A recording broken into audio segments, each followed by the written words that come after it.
color combination of these new uniforms in this era. Burgundy jerseys, gold pants. Dallas has on their very familiar white jerseys, blue pants. Deep for them is the very dangerous Kavontae Turpin. Number 1 kickoff returns, number 2 punt returns. Frankly, I would argue you do not kick the ball to this guy. No, not at all. He is a weapon in the kicking game. And he had a 64-yard touchdown against the Houston Texans a week ago. Austin Seibert is back. He'd missed a couple of weeks with a hip injury. So he'll take care of the kicking duties once again. Was having an outstanding season after week 1 here in Washington. We are ready to go. Turpin is standing 5 yards deep in his end zone, almost anticipating a deep kick from Seibert, ready to bring it back. They need to make a play because their offense has really struggled in recent weeks as the injuries have mounted up. Here we go from Landover. It's Washington and Dallas. A new chapter starts right now. Kick is on its way. Kavontae Turpin, 3 yards deep. He'll take it. 5-10. He's going to throttle up soon. 15, 20, 25. Finds a seam at the 30. He gets out to the 35-yard line. Again, you cannot mess with this guy. No. When he got through that first wave of tacklers, I thought, oh, my goodness, he got a crease, and this might go to the house. Sideline reports presented by American Military University. Savings for the whole family. Logan, what do you want to see from the defense today? Yeah, I want to see them play how they've been playing the last couple of weeks, but just because they play 4 quarters. They're getting better in the back end. They're playing better up front, physical, fast. Just need for 4 quarters of football. No Zach Martin, no Tyler Smith. Both starting guards out today. Martin didn't even take the trip. If you watch the Monday night game against the Texans, he got hunched over. Looked very serious with him. So it's a marginalized team. And the crowd's ready for this as Dallas gets the ball for the first time at the 35-yard line, moving left to right. 1st and 10. Fullback Lipke goes in motion. Dowdle's the back. Rush in the gun. Takes the snap. Looking to throw on 1st down. It's an out to CeeDee Lamb. It is caught in front of Mike Sandersville for a gain of about 8. Yeah, just like that, CeeDee Lamb, who came into this game with 106 targets on the season, 2nd in the National Football League. You have to feel like Dallas is going to make a concerted effort. It wouldn't surprise me if he got 18, 20 targets in this ball game, Brown. So here's Rush now. Good start for Dallas here. 2nd and 2. They're at their own 43-yard line on the opening drive here, Washington and Dallas. Lamb is now in the backfield. He does have 12 carries this year. Moves to the right. Cooper Rush. 2 wide receivers to the right, 2 to the left. It's a pitch right to Lamb as he tries to get some blocks in front, navigates away, cuts back, pulled down from behind by Frankie Louvu, but he crosses the 50 in the Washington territory to the 46-yard line. It's a gain of 11. Yeah, creative play calling, creative play design by the Dallas Cowboys. Offense led by Mike McCarthy, the head coach and offensive play caller. What do? Get the ball into your hands of your best playmaker in the first 2 snaps of the ball game. Yeah, Dan Quinn pointed out, CeeDee Lamb returned punts back at Oklahoma. He's a very good, versatile player. He'll move all over the field. 2 plays and a 1st down for Dallas. They're at the Washington 46-yard line. This is the opening drive. The tight end Schoonmaker moves. Play action. Rush rolls right. Throws to Schoonmaker. Out of the backfield. Gets a nice block down the field. Noah Igbenogany pushes him out of bounds. But 3 plays and Dallas is in scoring territory all the way down to the Washington 22. Yeah, in the last 2 plays that the Cowboys went with kind of get you off your heels. You see the first 2 plays, pass plays, and one to pitch to CeeDee Lamb, but this time you think and run. They go play action pass and hit Schoonmaker wide open. You have to feel like that was somebody's busted assignment to leave him wide open like that. That's a 24-yard gain. 1st and 10 for Dallas at the Washington 22. Dowdle's the back. Rush is under center. Here's the snap. There was movement up front, and the play's blown dead. See if it was a false start or if someone jumped. I believe it was a false start. Referees are meeting. Dallas players are lobbying. I don't think it's going to go their way. No, they're going to call this against Washington, it looks like. Second conference happening. Yeah, they got to get Johnny Newton. I think Johnny Newton may have jumped offside. Encroachment, defense, number 95. 5-yard penalty, 1st down. So that's going to move the ball inside the 20 to the 17-yard line. 1st and 5 now for Dallas. For Dallas, if you're the Dallas Cowboys, you couldn't, wish for a better start to this ball game already, as you mentioned, in the red zone. Dowdle's the back, Rush is under center. 2 wide receivers to the left, both inside the numbers. Lamb is solo to the right. They will run the ball. Dowdle right up the middle, avoids the tackle of Sheldon Day, plows ahead to about the 12, maybe 13-yard line. Will depend on the spot if he got a 1st down. I believe it'll be a gain of 4 and a 2nd and 1. It's going to be close, as you mentioned. But for the Dallas Cowboys in the red zone, how can you cash in? But defensively, how can we keep them out of our end zone? bend don't break, which we've done a lot of last few weeks. 2nd down and 1. The 13 snap. Pitch to CeeDee Lamb, who came across the formation, thrown down by Dorrance Armstrong, back at the 17. They weren't fooled by that one. It's a loss of 4. Not fooled at all. They were trying to get, again, CeeDee Lamb on the jet sweep type play. Excellent play by Dorrance Armstrong. I know he pumped up going against his former team. Way to make a negative yardage play to put the Dallas Cowboys in the 3rd and 5 situation. See if we can get off the field on this play. 11:50 to go, first quarter, opening drive. Dallas has got now a 3rd down and 5 at the Washington 17-yard line, scoreless game. CeeDee Lamb moves back into the backfield again, and now Washington uses their first timeout on defense here. They were not aligned right. Yeah, they weren't aligned right. Timeout. Washington, their first of the half, 30-second timeout. And what the Cowboys are doing, they're running a lot of 4 wide receivers, 1 tight end set type of personnel. Some teams call it Joker. Logan, I'm not sure what you guys used to call that type of personnel where you have 4 wide receivers and only 1 tight end, no running backs in the ball game. Yeah, I mean, this is, that's empty personnel. That's like, what do they call it, 10 or 1 personnel is what you call it. But I think the thing that's interesting here is that you don't have a good defensive match for it. And that's the thing that they're probably talking through right now on the sideline. And now they brought the fullback, Lipke, back in the ball game. So they got a power lineup out there. Lipke back in. Hunter Lipke rushes in the gun. Well, he's basically empty backfield. No, Lipke steps back to his left. It's a 3rd and 5 at the 17 with 11:40 to go here in the first quarter on the opening drive. Cowboys in scoring position. 3rd and 5 at the 17. Russell throw for a good spot. Throws in the middle of the field. Jalen Tolbert cannot make the catch. Broken up by Michael Davis. Incomplete. And here comes the Cowboys field goal unit. Yeah, I was surprised they didn't try to get the ball to CeeDee Lamb. Obviously, the ball was right on target. Jalen Tolbert just dropped the ball because it was right on target by Cooper Rush. Tight coverage by Michael Davis, but that's a drop. Here's Brandon Aubrey, who's been basically automatic. Might be the best kicker in the NFL right now. He's got unbelievable range. This is a chip shot for him from 35. He marked at the right hash mark. Brian Anger, the punter, is the holder. Gets the snap. It's down. Oh, God! It got blocked! It got blocked! Picked up by Washington. They're running the other way. 40, 50, 45, navigating traffic and out of bounds. A humongous special teams play for Washington to start the game. A blocked field goal picked up by Davis and run down into the Washington sideline. Wow, this is outstanding block. I couldn't see who actually got. Oh, it was Quan Martin who got through and was able to block that with 2 hands. You're talking about making a play. What a play by Quan Martin in the special teams unit of the Washington Commanders. So Dallas gets nothing on the opening drive. 11:25 to go, first quarter. We're scoreless. You're listening to Washington Commanders football. Touchdown! Throughout the 2024 season, each NFL team channel on the Sirius XM app will feature the team's pre- and post-game shows before and after every game. What's given me confidence is how they've responded to adversity. Get instant reaction, live interviews, and press conference audio. Now your favorite team's broadcast includes their pre- and post-game shows all season long on the Sirius XM app. All 32 team channels are also available in vehicles equipped with Sirius XM 360L radios.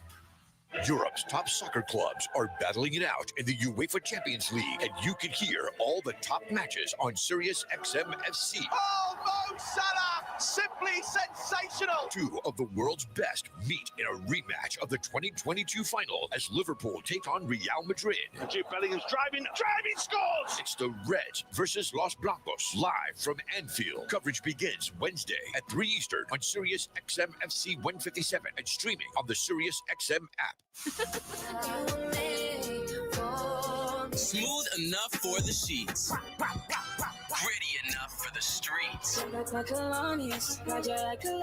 The hottest hand-selected hip-hop and R&B fire of the moment. Not from Memphis, what you know about me? Sirius XM, The Heat. Channel 46 or at home on your phone, computer, Alexa, TV, and other internet-connected devices.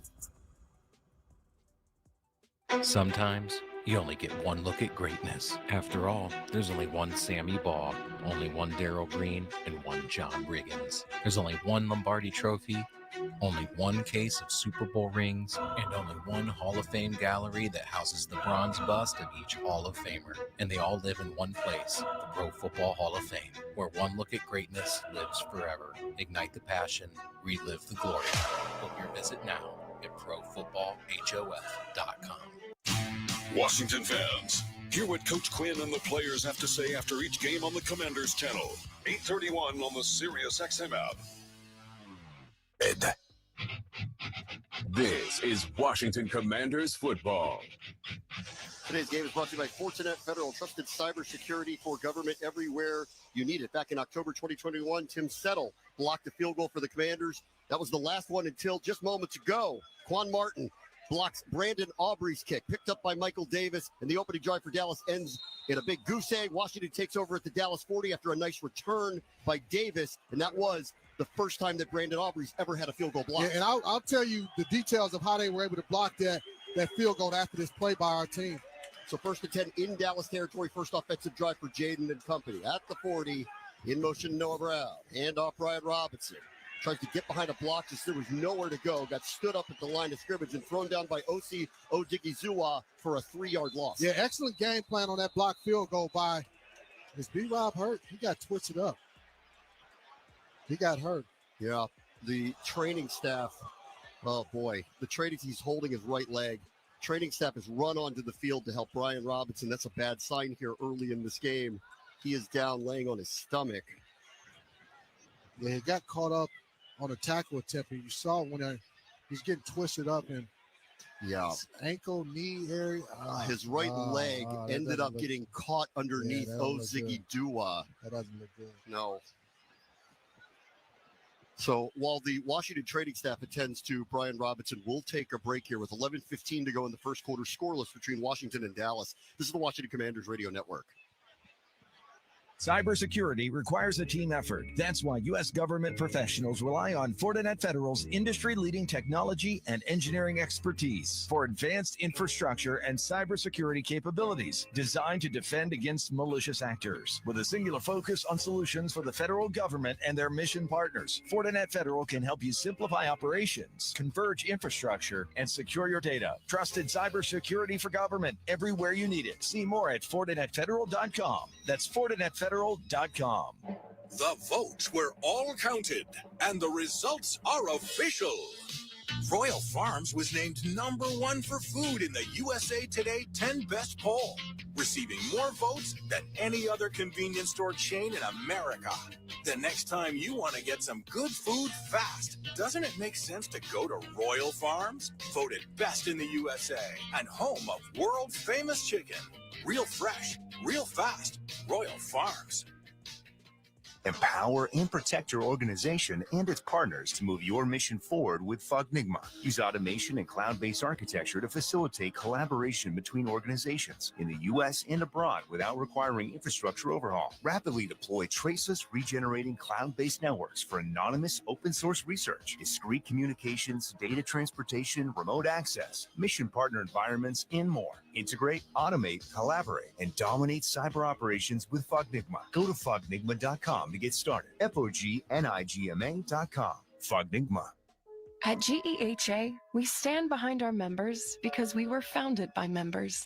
So with 0 shareholders to mind, we keep our members in mind, building plans with extra benefits like vision and dental coverage, plus hearing and fitness discounts.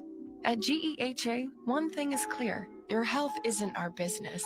It's our purpose. That's why we're the #1 consumer-driven health plan for federal employees. Visit GEHA.com. Enroll by December 9th at midnight Eastern Time. Washington Commanders football. Washington and Dallas. Brian Robinson did walk off off the field. Logan, you can see him on the bench right now. What's going on? Yeah, right now the docs are all with him. There's probably 5-6 docs with him. They're all taking a look at his, his right ankle. And so obviously not a knee, which could be a good thing, but I'll keep you updated as we go. They did not take him to the blue medical tent, so we'll keep an eye on Brian Robinson. That was Washington's first offensive play off the blocked kick by Quan Martin, returned by Michael Davis into Dallas territory. So we're back to action here, 2nd and 12 at the Dallas 42-yard line. In the pistol, Jaden Daniels, play action. Dallas bringing some pressure Daniels has to run away from Donovan Wilson, throws it out into some open space. Nobody was there. It's incomplete. Yeah, nobody was there at all. And Dallas, their new defensive coordinator, Mike Zimmer, they're going to be a little bit aggressive. They're not going to let Jaden Daniels sit back and try to pick apart a secondary that's missing one of their top guys in Trayvon Diggs. 6-man pressure there, Fletch. They're coming after him. 3rd and 12 at the Dallas 42. 10:54 on the clock here, first quarter. It's scoreless. This is Washington's first offensive possession. Dallas's first possession ended up in a blocked field goal. Daniels walks up to the line, got McNichols to his right. Play clock's down to 3. They're going to have to snap this thing. Here we go. Daniels, this is a designed run. Just took off 40, 35, 30, cuts back and thrown down and spun down at the 25-yard line. What a well-timed quarterback draw call on a 3rd and 12, and it works for a conversion. Yeah, well-timed. This is just an outstanding play, and it's a sprint option. And what the defensive end does, Jaden Daniels just reading that defensive end. If he's up the field and Jaden Daniels feels like he can keep it running, which he did, that was an excellent play call by Cliff Kingsbury. They're up to the line. The referees have to get out of the way to slow them down. 1st and 10 at the Dallas 26. In motion, De'Ami Brown. Handoff, Austin Eckler. Bounces to the outside. Not a lot of room. A lot of white jerseys there. Able to navigate for a gain of about 2. You know what Dan Quinn had said all week? Jaden Daniels is healthy. Looked like it on that play. Yeah, he looked healthy. And more importantly, the offensive line is healthier. I think that was really the reason why we are part of this 2-game losing streak. The offensive line, the health of them, that was really the things that kind of held us back in these last 2 ball games. They gave Eckler a gain of 3 on that play. It's 2nd down and 7, just outside the Dallas 23-yard line. In motion, Eckler. So the outside gets a pitch as he comes in end around, gets a block, the 25. And Dallas, very good pursuit on the edge. Tackles him for a modest gain of maybe 1. Again, Dallas up front here early on this possession, looking very good on the edges. Yeah, looking very good on the edges, but you want to see Terry be able to sustain that block a lot better, not allow that penetration. If Terry sustains that block on Jordan Lewis, maybe that they're able to pick up 4 or 5, maybe 6 yards on that play. See what the play call is here. They already converted on a 3rd down on this drive, a 3rd and 12. It was a quarterback draw. 3rd and 7 at the Dallas 23, 9:15 to go first quarter. We're scoreless. Here's Daniels, empty backfield. McCaffrey goes in motion to the right. 3 wide receivers out there. Dallas brings 4 this time. Daniels has time, lobs one up and over the head of Zach Ertz. Could not adjust to make the catch. That's incomplete. And so Washington will attempt a field goal. Yeah, Jaden's going to want that back. He needs to put a little bit more air on that ball because Zach Ertz had a step or 2 on the Cowboys defender, but the ball is too flat. You want to put more air up on that ball, allow Zach Ertz to run underneath that, and you either get a touchdown or a completion.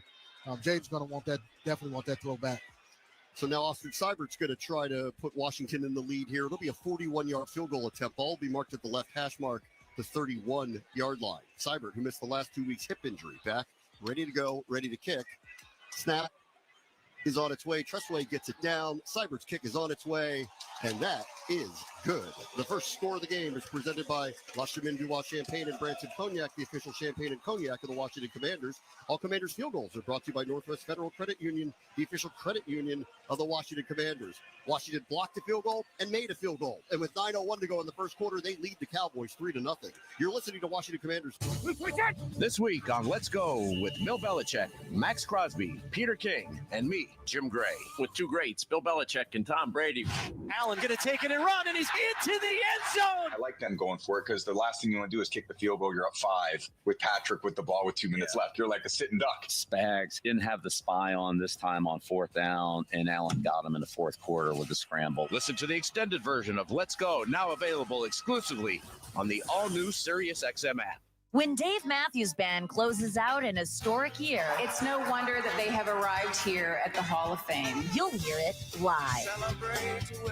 It is such an honor to share the stage with these guys. DMB Radio's 2024 Friday Night Concert Series finale, live from Madison Square Garden in New York City throughout the weekend, exclusively on Dave Matthews Band Radio, Channel 30, and the Sirius XM app. If you want to win your fantasy football league, you need to listen to Fantasy Sports Radio. What a play! From start-sit decisions to waiver wire advice to injury updates, Sirius XM Channel 87 helps you win your fantasy football league. with expert advice from Jeff Mans. Making the most moves doesn't result in the most wins. Howard Bender. Just because you're allowed to make a waiver move doesn't mean you have to make a waiver move. Jeff Ratcliffe. Don't overvalue wide receiver cornerback. Bob Harris. If you're in a league that doesn't have IR, go out and start looking to waiver wires for players who are about to be activated. Adam Ronis. Personally, I don't like trading for injured players because there's a risk of a setback. And so much more. You've done wonders for me through the year. Winning strategies from the best analysts in the business are on Fantasy Sports Radio, Sirius XM 87, and on the all-new Sirius XM app. This is Bill Belichick. Hear me break down the week in the NFL every Monday night on Let's Go, 6 Eastern on Mad Dog Sports Radio, Channel 82. This is Washington Commanders football. Commanders scored on their opening drive for the first time since Week 8 against the Bears. We know how that one ended, miraculously. And for Jaden Daniels, who we're waiting to see, they say he's healthy. Longest run since a 16-yard run against the Giants in Week 9. That was his 3rd and 12 conversion scramble on a designed run for him that set up a field goal. It's 3-0 Washington with 9:01 to go here. The first quarter as Austin Seibert has it teed up, kicking right to left. Cavante Turpin, 2 yards deep in the end zone to our left. Washington blocked a Brandon Aubrey field goal attempt, got a return into Dallas territory. Their drive gained only about 20 yards before they kicked a field goal. This one is fielded by Turpin at about the 3-yard line. He kind of slowly walks up the line and then he hits the gas at around the 25 and he crosses the 30 to the 32-yard line. All right, finally able to get to what happened on that blocked field goal. It was an excellent scheme by Larry Izzo, the special teams coach here. They saw an opportunity to get between the tight end and the tackle, tight end and the wing gap of the Dallas Cowboys. Nice job by Michael Walker knocking down the outside arm of the tight end, and that allowed Quan Martin to penetrate that wing gap and is able to get in there and block that field goal. Washington scored a drive, 7 plays, 17 yards, 2:24 off the clock. We'll get an injury update in a moment on Brian Robinson. Dallas starts here 1st and 10 at their 32-yard line. They'll start on the ground. Rico Dowdle right up the middle. He's able to kind of struggle ahead for a gain, about 3, maybe 4 as he crosses the 35. Logan, what have you learned? Yeah, obviously Brian Robinson Jr. with that ankle injury is in the locker room now, questionable return. Keep you updated as we find out more information. Okay, so he's left the sideline. They're going to check out the ankle. I agree with you. I'm hoping it's an ankle, not a knee. It looked bad when he was twisted around on the first offensive play. Dallas has a 2nd and 7 at the 35. Clock's running here, 8:25 to go first quarter. Commanders lead 3-0. Rush has Jalen Tolbert go in motion. Dowdle to his left. Now he walks up to the line, might be changing the play. Gives new instructions. CeeDee Lamb outside the numbers to the right. Washington's got 4 in the box, now 6. Dowdle puts his head down, navigates through. Pulled down from behind by the former Cowboy Dante Fowler at the 39-yard line. Gain of 4. It'll be a 3rd and 3. Yeah, the Dallas Cowboys, they're not going to completely abandon the run, although they're the 31st rushing team in the National Football League. But I guess in their mindset, if they can get 3.5 yards to carry, that's a win for them. Set themselves up for a 3rd and short type of situation. If I'm Washington, I'm looking to double CeeDee Lamb. He's not going to beat me. Somebody else is going to have to beat me on this play. The Shoemaker goes in motion to the left, now back to the right. Dowdle in the backfield on a 3rd and 3. Here's the snap to Rush. They go back to the ground. Dowdle exploits a hole right up the middle.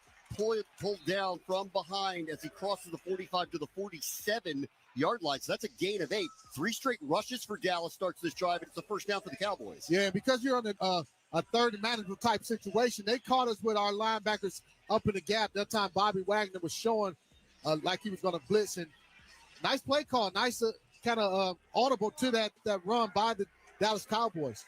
1st and 10 at their own 48 is Dallas. Lamb comes in motion from right to left. Joins the receiver Ryan Flournoy. Cooper's looking that way the whole way. Throws underneath to Lamb. Dante Fowler's off the line of scrimmage to stop his forward progress. They'll mark him down at around the 45-yard line. He was struggling for extra yardage there. It's a gain of 6. Yeah, again, 2nd and 6. Get 6 yards on first down play. This is a situation where the Dallas Cowboys making a concerted effort to get the ball into CeeDee Lamb's hand. They ran a high-low, kind of a smash 7 route, and he was just reading the coverage. We wanted to play it deep to short and let CeeDee Lamb open for the 6-yard completion. 2nd straight dive. Dallas starts the game here into Washington territory. 2nd and 4 at the Washington 46, 6:20 to go first quarter. Commanders lead 3-0. Here's the snap to Rush. Little pitch left, Rico Dowdle. Gets away from one defender, cuts back against the grain. Another good gain for Dallas, all the way up to about the 42-yard line. I believe that'll move the sticks on a gain of 4. For Joe Witt Jr., the chess match between him and his former boss and Mike McCarthy. Is he going to get impatient? Is he going to start to bring more pressure? Is he going to bring an 8th man in the box? And when you do that, they feel like they'll have an advantage with CeeDee Lamb one-on-one outside. So this is the situation and the scenario that Joe Witt Jr. has to work through. Dallas has a 1st and 10 at the Washington 42, 5:40 to go first quarter. Commanders up 3-0. Schoonmaker goes right to left. Zeke Elliott in the backfield. Not his first carry. Play action. Plenty of time for rush. Throws into a crowd. CeeDee Lamb kind of comes out of nowhere. Flashes between 3 burgundy jerseys. Makes a nice catch. Goes out of bounds at about the 29-yard line. So it's a gain of about 13. Yeah, this is the initial at first glance. I thought that was a bad throw. You mentioned being 3 or 4 burgundy defenders there. CeeDee does a nice job of working back to the football to prevent this ball to probably be intercepted. Now you see why he's one of the best in the business at making catches. 1st and 10 at the Washington 29. Empty backfield for Rush now. Dowdle now leaves his position in the slot next to right tackle, goes back into the backfield. Rush is changing the play again. 1st and 10. Here's the snap. Rush looking to throw. That one is batted down at the line of scrimmage. Hello, Frankie Luvu, making his presence felt here early. Yeah, now by getting that incompletion, knocking that ball down, now you get the Dallas Cowboys behind the chains. Can you go out and win on 2nd down is the next question. Get them in a 3rd and long situation, 3rd and longer situation where that allows you to get out to the quarterback. But by winning on 1st down, you get the Dallas Cowboys behind the stick. I'll tell you what, though, sticks. Luke Schoonmaker was wide open on that play. If Luvu doesn't bat that down, that's an easy, at least 5-yard gain. Yeah. 2nd down and 10 at the 29-yard line. Clock stop, 4:56 to go first quarter. 3-0 Washington. Brevin Spanford goes in motion. Snap, play action. Rush now rolling to his left. Throws a nice out ball that is caught at about the 20-yard line. That's Jonathan Mingo, who they traded and acquired at the deadline from Carolina, making a catch for a gain of 9. Gain of 9, and now you're in a 3rd-2 situation. The run is a part of the equation. You have to feel like Dallas, where they're at. This feels like 2-down territory, 4-down territory for them. If they don't pick it up on this 3rd down, I can see them going for it on 4th down. Going to call this 3rd and 2 at the 21. They rush up to the line. Little pitch to Rico Dowdle, looking for blocks, runs out of room, hitting the backfield, and stops for a loss back at the 24. I don't think it's 4-down territory anymore. I stand corrected, Brad, when you have a negative yardage play like that. When you lose 3, this is just outstanding pursuit, playing at the point of attack. And you see 3-4 Washington Commanders swarming to the ball carrier, but it all starts by the penetration. Javonte John Baptiste sacrificed his body. He took out 2 Dallas Cowboys, and that allowed the penetration to take place, led by Frankie Luvu. Luvu, Bobby Wagner, Sheldon Day all there. Brandon Aubrey on to attempt his 2nd field goal. His first one was blocked. This will be from 42 yards. Snaps down, kicks on his way. Wow, pressure again. They almost got to it again. He missed that. This time, he hit the post, and it's no good. Pressure, busted play. I feel like he's in his head. We're in his head. You mentioned he got the first block, the first kick block. Now he's thinking about that. It's in his head. And he misses. Wow. Hit the uprights last week. Hits the uprights this week. Had one block. And Washington still leads 3-0. 3:39 to go here. First quarter in Landover. This is the Washington Commanders Radio Network. What's poppin'? Justin Jefferson here. Football is a lot of explosion, a lot of energy and attitude. It's a whole different vibe with these open earbuds. It's like you're in the moment, but also you can hear everything around you. You can be involved. To have good sound and to be so light on your ear means a lot to me. Putting that music into my ears, you feel good enough to go out there and play. You turn on that switch, no one can stop you. For more, check out Bose.com. I was hurt in the accident. Who got you paid? Big Al got you paid. Big Al backed up the money truck and got me paid. Attorney Big Al, 1-800-HURT-123. Attorney Big Al is a law firm of Richard Klein. Do you want to tackle COVID this season? Ask your pharmacist or doctor about how a non-mRNA vaccine can help.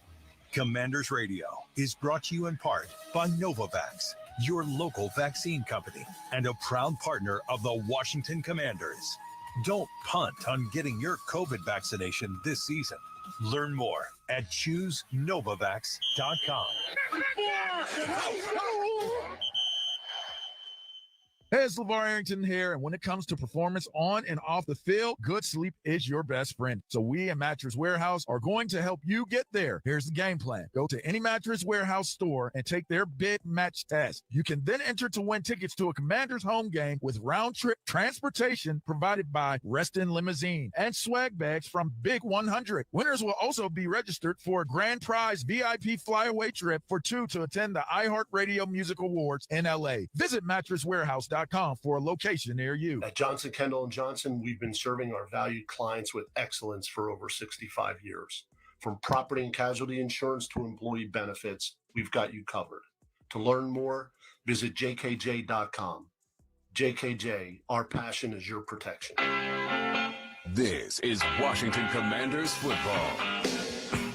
Twice Dallas got the ball, twice they got it into Washington territory, twice they were stopped on 3rd and shorts, set up 2 Brandon Aubrey field goals. First one got blocked by Quan Martin. Second one nearly got blocked and ended up hitting the left upright. Austin Seibert's field goal stands here with 3:39 to go first quarter. Washington leads 3-0. And here's the really good news, Logan. Brian Robinson's on the field. He's on the field, back out there, came back out in the last defensive drive. Looks like he's ready to go. So an ankle injury, they called him questionable, looked really ugly on the first offensive drive, went to the locker room, came back, and he is ready to go. 1st and 10 for Washington after the missed field goal.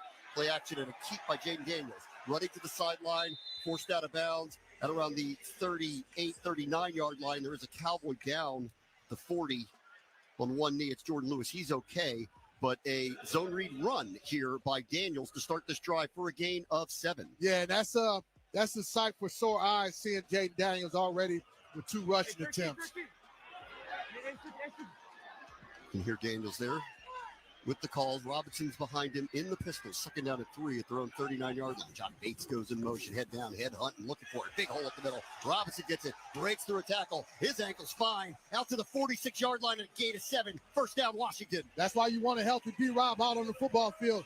Great vision, great blocking by the offensive line. They created a gaping hole for B-Rob to be able to run through and get to the second level of the Dallas Cowboys defense. Back up tempo again. No huddles here. 2:45 to go first quarter. 3-0 Washington. They got a 1st and 10. Their own 46-yard line. Daniels is under center. Asks Olamide Zacchaeus to go in motion.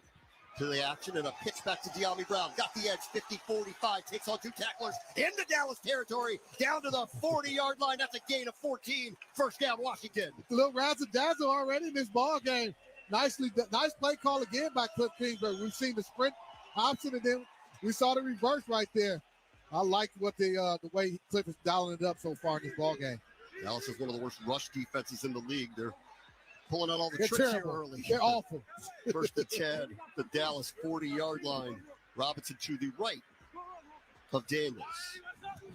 Takes the snap, handoff B-Rob, right up the middle. Michael Parsons grabs it from behind, but Robinson got a head of steam all the way down to the 35, maybe 34, so it's a gain of 5.5 on 1st down here. You know, getting this run game going again, I think was a key to just getting them back to feeling right offensively. Yeah. And if you looked at when we got off to the 7-2 start, a lot of that was first and foremost by the health of the offensive line and being able to run the ball so efficiently. We were, top 3, top 4 in the National Football League rushing the football, during that time.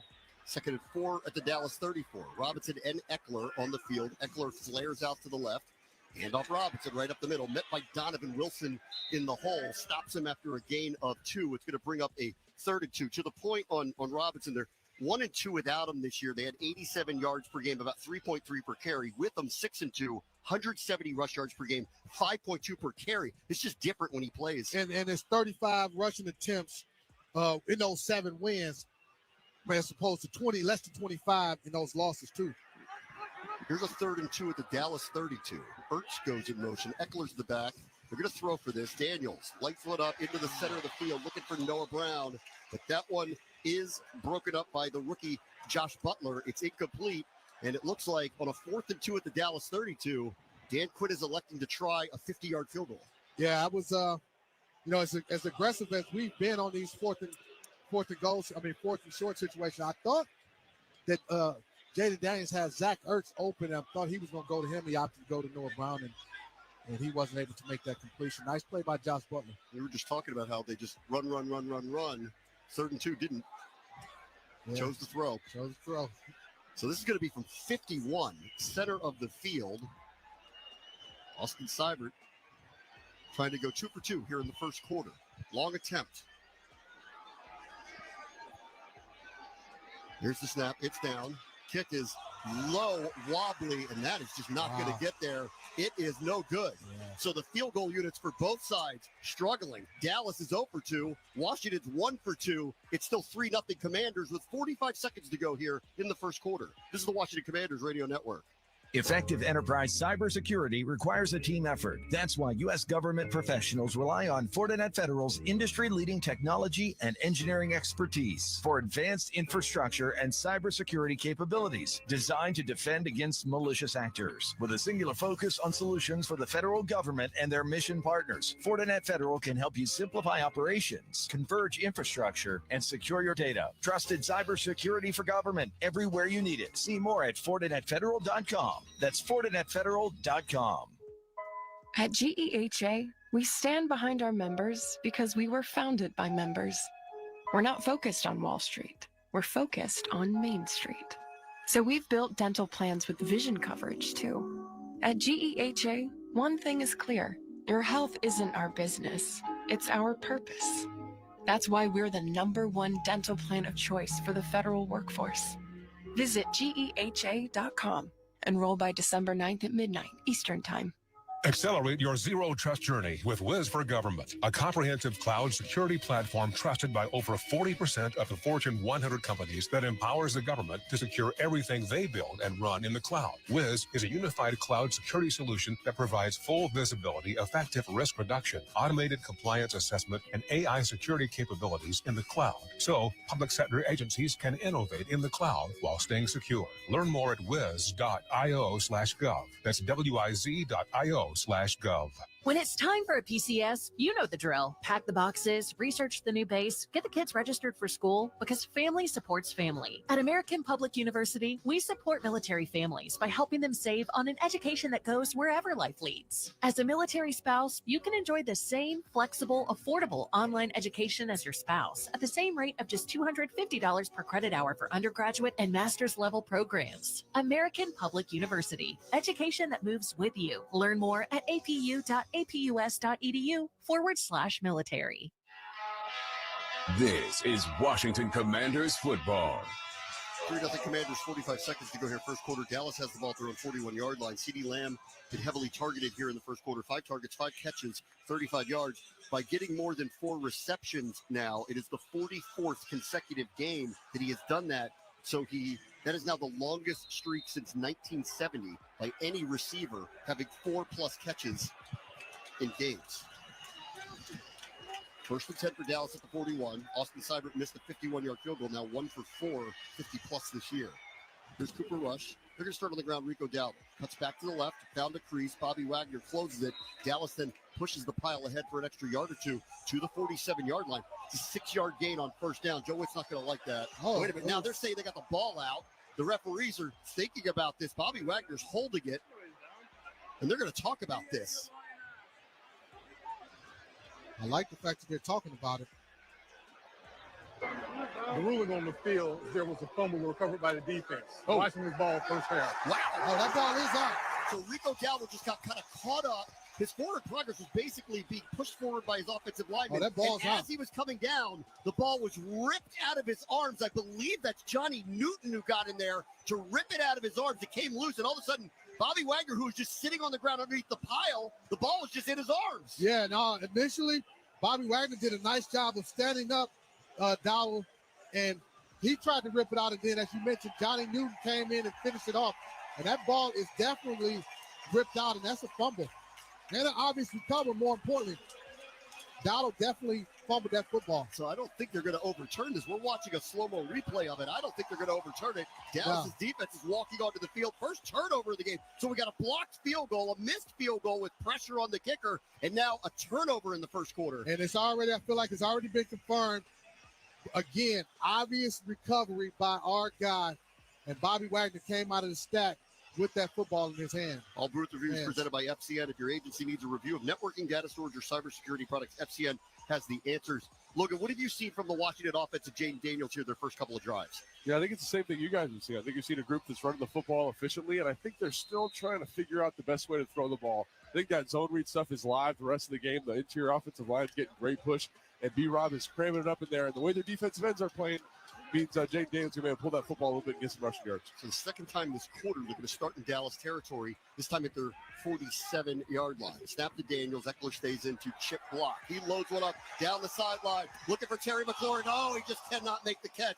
Ball just was a little late getting there. It allowed Jordan Lewis to get a recovery on it, and we're so used to seeing Terry make these catches anyway at contested spots. I was surprised he didn't make it there at the 5. Yeah, I was surprised as well that he didn't make it. I like the formation. You get Terry lined up at the top of the numbers and give him that full sideline to be able to work on that fade ball, as you mentioned, just over the outstretched hand. And Jordan Lewis actually grabbed Terry's right arm. 2nd and 10 at the 47.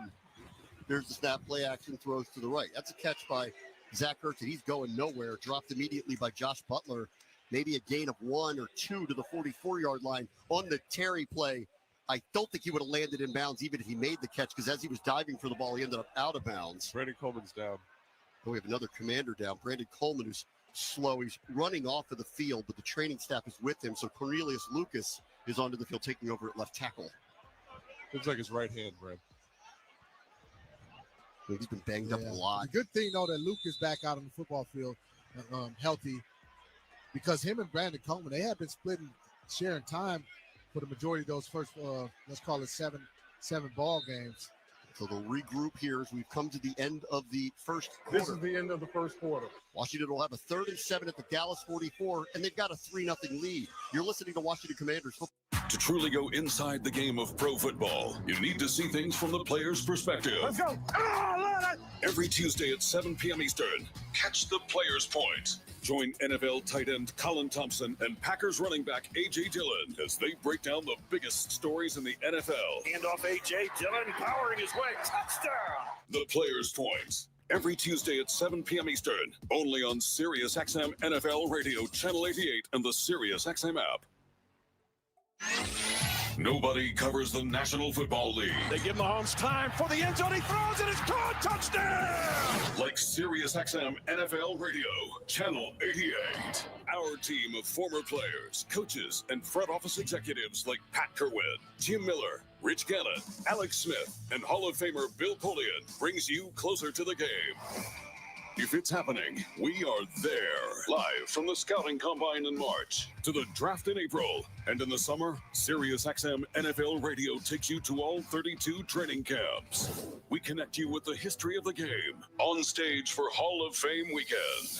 Hear all the primetime play-by-play action from opening night through the Super Bowl. Spectacular in every way. Confetti flying in the air.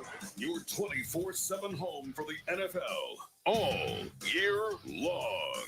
SiriusXM NFL Radio, Channel 88. To win your fantasy football league, you need to be one step ahead of the competition. And at SiriusXM Fantasy Sports Radio, we're giving you the edge you need to take home the trophy. There are no tight ends that you can count on. We will tell you who to start. Our experts are doling out start-sit advice, waiver pickups, and so much more to help you win a championship. Just because you're allowed to make a waiver move doesn't mean you have to make a waiver move. Listen right now on Channel 87 in the car and on the SiriusXM app.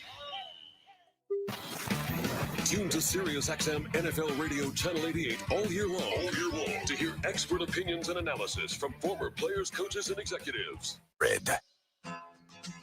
This is Washington Commanders football. First quarter stats presented by One Life Fitness. Get your free pass today at onelifefitness.com. Dallas has outgained Washington 93-56. Dallas is 0 for 2 on field goals. One of them got blocked. Washington's 1 for 2. They missed a 51-yard attempt. Jaden Daniels 2 for 6, just 3 yards passing. 2 carries, though, 23 yards rushing. Cooper Rush, good first quarter, 7 of 9, 67 yards. CeeDee Lamb has been wide awake here, 5 catches, 35 yards. As the second quarter begins with Washington moving left to right, they got a 3rd and 7, the Dallas 44-yard line. Here's the snap. Empty backfield, big pressure up the middle on Daniels, bounces away from one. He's being chased by Micah Parsons and just has to throw it into the Washington sideline. He's being tackled out of bounds by Parsons. So that's an incomplete pass. Be fourth down, and Washington now twice has started in Dallas territory, and they've ended up with 3 points. Yeah, and that was immediate pressure in the face of Jaden Daniels. His Micah Parsons, he just beats the center. He actually beats Sam Cosby, and that forced Jaden out of the pocket. And Parsons, with his athleticism and speed, is able to chase down Jaden Daniels before he can turn upfield. Trustway's a master at this. Trying to pin Dallas deep. The dangerous Cavante Turpin standing at his own 10-yard line. Trey at his 42 gets this one off high. Knuckler. Turpin calls for a fair catch and makes it at the 6-yard line. That's where Dallas is going to take over deep in their own territory, trailing Washington 3-0. Let's talk about Daniels in the offense for a moment. The passing game is still remaining off. They've talked about, hey, we need to practice. Hey, he's healthy now. Here in the first quarter, he hasn't solved Dallas's defense yet. Yeah, he hasn't solved it. He's missed a couple throws, made what I thought was the wrong decision going to Noah Brown on the 3rd and 2 as opposed to Zach Ertz, who was wide open. It takes a little bit of time to get the rhythm going. This Dallas Cowboys defense, they have some good football players. Don't let the 3-7 record kind of, BQ lull you into the idea that they're not a good defense and they have good football players. They start off most games hot, and eventually you're able to wear them down. You're able to get some stuff. But it has to start first and foremost with us being able to run the ball better against this team. 14:46 to go first half. 3-0 Washington. Dallas is pinned deep. They're going to start their own 6-yard line. Rush is in the gun. Dowdle to his left. CeeDee Lamb to the left. Washington's got 6 in the box. They're going to break 4. Rush wants to throw and does. Brevin Spanford at the 10. Frankie Luvu stands him up. They're going to mark him down forward progress. Stopped at around the 13-yard line. And that's a gain of 6, maybe 7. Yeah, it's gain of 6, 8, and 7. We talked about how poorly the Dallas Cowboys are running the football. But one of the ways you kind of negate your poor rushing offense, the quick game, being able to get 4, 5, 6 yards on the first down play, easy completions, put you in that's kind of a stitch another run game. Now you're in another 2nd and 4 situation. 2nd and 4 at the 12. In motion, Hunter Lepke. Here's the snap to Rush. They will hand it off to Dowdle. Cuts back against the grain. Michael Davis stepped up into the hole. Stops him at around the 15-yard line. It's a gain of 3, and it's going to bring up 3rd and less than a yard. 3rd and less than a yard. We know they're not afraid to try to run CeeDee Lamb on the jet sweep. This situation, you got to feel like they're probably going to try to rush Dowdle up the middle. Maybe even good rush on the quarterback sneak. So you have to be prepared for everything as we bring in our heavy package, our short yardage defensive package. Wholesale changes made for Washington. 5 players on. Cleveland Trail has to rush off if they get the personnel right now. Percy Butler needs to get off the field. Might be a flag against Washington. There will be. They got Dowdle in the backfield, but I don't think they got everybody off the field. They're going to have they're going to be caught with 12 men on the field. It's going to be a first down for Dallas. Yeah, you got to call a timeout if you're Dan Quinn in the defense. You know you got a guy scrambling to get off the field. Now, what I didn't understand is why they didn't allow us the opportunity to substitute our players. Like, sometimes they hold our guys up when we go no huddle. Defense, too many men on the field. 12 players at the snap, 5-yard penalty, results in the first down. Yeah, Dallas, they made the substitutions, and Washington wholesale changes ran everybody off. They were confused at who was supposed to come on, come off. But to your point, the referees typically stand under the center and hold up play. They didn't. The linesman came up to Dan and just said it's because they huddled. They didn't hold it because they huddled. Wow. So it seems like we need to figure out how to use that same kind of operation, so to speak. Yeah, we don't do that. We don't huddle. 1st and 10 at the 20-yard line. By virtue of the penalty. To the ground, Zeke Elliott. Deron Payne slowed him down. He got through that tackle. Dorrance Armstrong finishes off at around the 24-yard line. Gain of 4 for Zeke. The thing about this is this game is kind of unfolded through this first quarter and now early into the second quarter. When you have a bad football team, you have to give them a reason to want to tuck it in, pack it up. But right now, we're allowing the Dallas Cowboys to stay confident, feel like they can compete with us. 2nd down and 6 at the 24-yard line. Rush walks up to the line. Lamb is wide outside the numbers to the left. Tolbert in the slot to the left. Here's Rush, throws it out to the right. Caught. Cavante Turpin. Noah Igbenogany has to slow him down. He just kind of hit the Jets, and that worked for what technically looks like a wide receiver screen out to about the 33-yard line. Gain of 10. Yeah, First down Dallas. It's an RPO.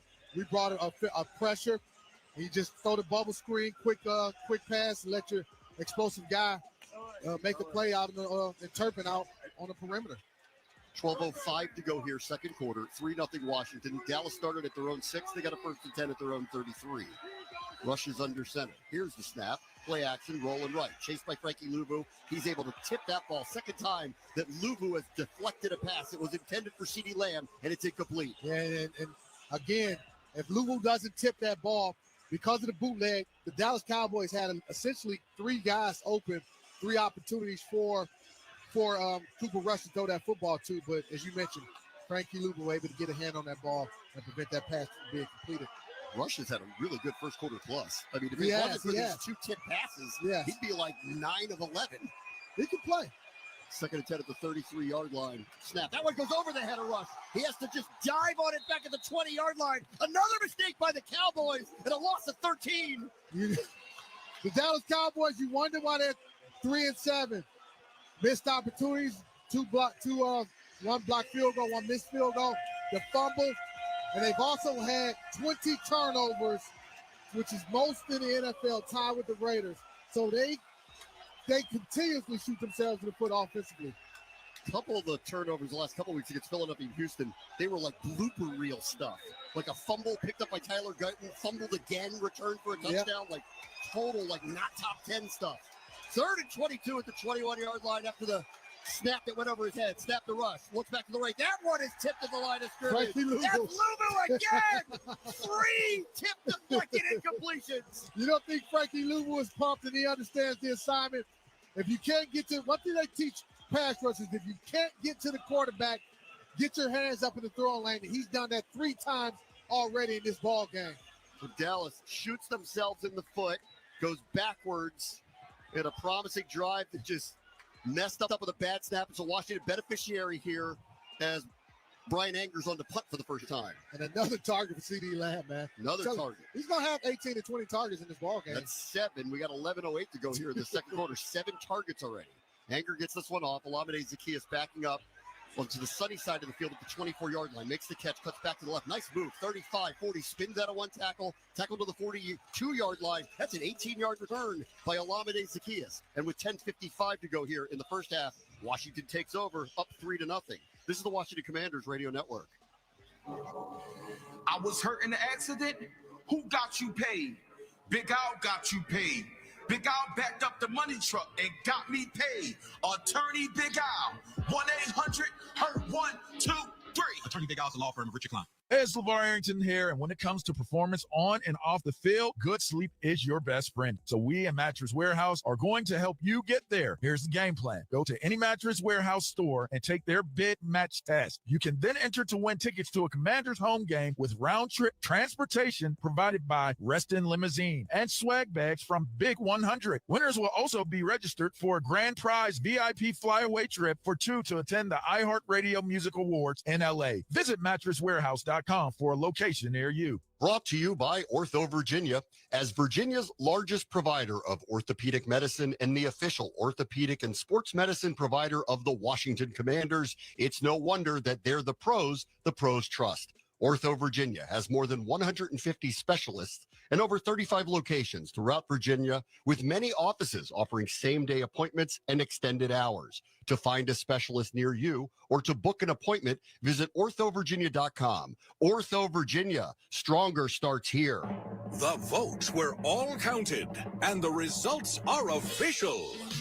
Royal Farms was named #1 for food in the USA Today 10 Best poll, receiving more votes than any other convenience store chain in America. The next time you want to get some good food fast, doesn't it make sense to go to Royal Farms? Voted best in the USA and home of world-famous chicken. Real fresh, real fast. Royal Farms. You're listening to Washington Commanders football on the Commanders Radio Network. This is Washington Commanders football. Today's Commanders-Cowboys game presented by Northwest Federal Credit Union, the official home of the Washington Commanders. So Dallas has a fumble. They had a snap over Cooper Rush's head. That ruined 2 of their drives. The other 2, one field goal hit the upright. The other one was blocked. So Washington leads 3-0. Washington just with those 3 total passing yards here with 10:55 left in the half.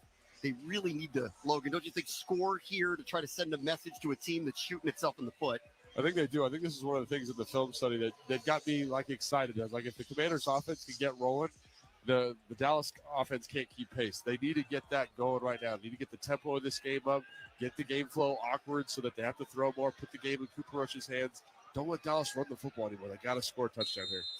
Logan's reports are presented by American Public University, value for the whole family. Washington takes over for a nice punt return of 16 yards or 18 yards by Olamide Zaccheaus at their own 42-yard line. In the pistol is Jaden. In motion, De'Ami Brown. Brian Robinson, play action. Jaden rolls right, throws a little shovel pass to Noah Brown because when he turned back to the right, there was Micah Parsons, so he got rid of it quickly in game 3. Yeah, Booten coming into Micah Parsons. Whoops. I don't know.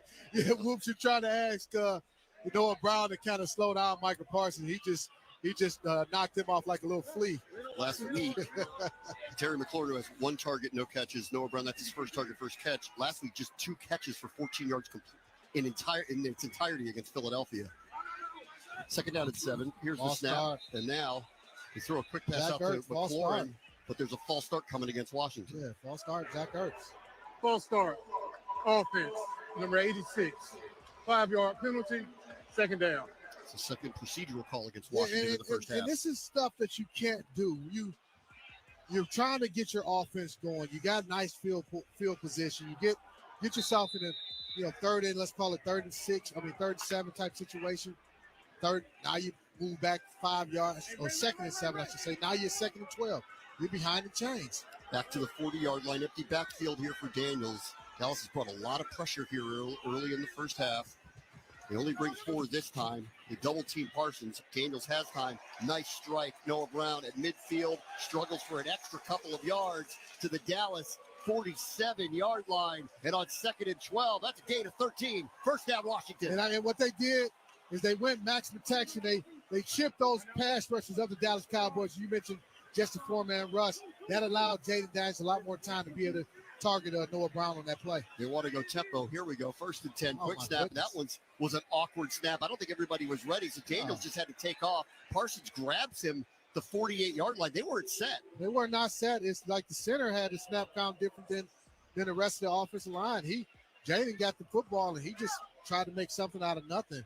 Totally out of sync offensively in this ball game. And we had 10 days. You say you had full extra practice. So far, the offense has not looked good. They have not looked sharp at all. 9:05 to go first half, 3-0 Washington. 2nd and 11 at the Dallas 48. Austin Eckler vacates the backfield, 3 wide receivers to the left. Quick throw out to De'Ami Brown. Looking for some blocks on the outside. Eric Kendricks made a nice play to tackle him at the 47-yard line. So it's just a gain of 1, maybe 2. It's going to bring up a 3rd and 9.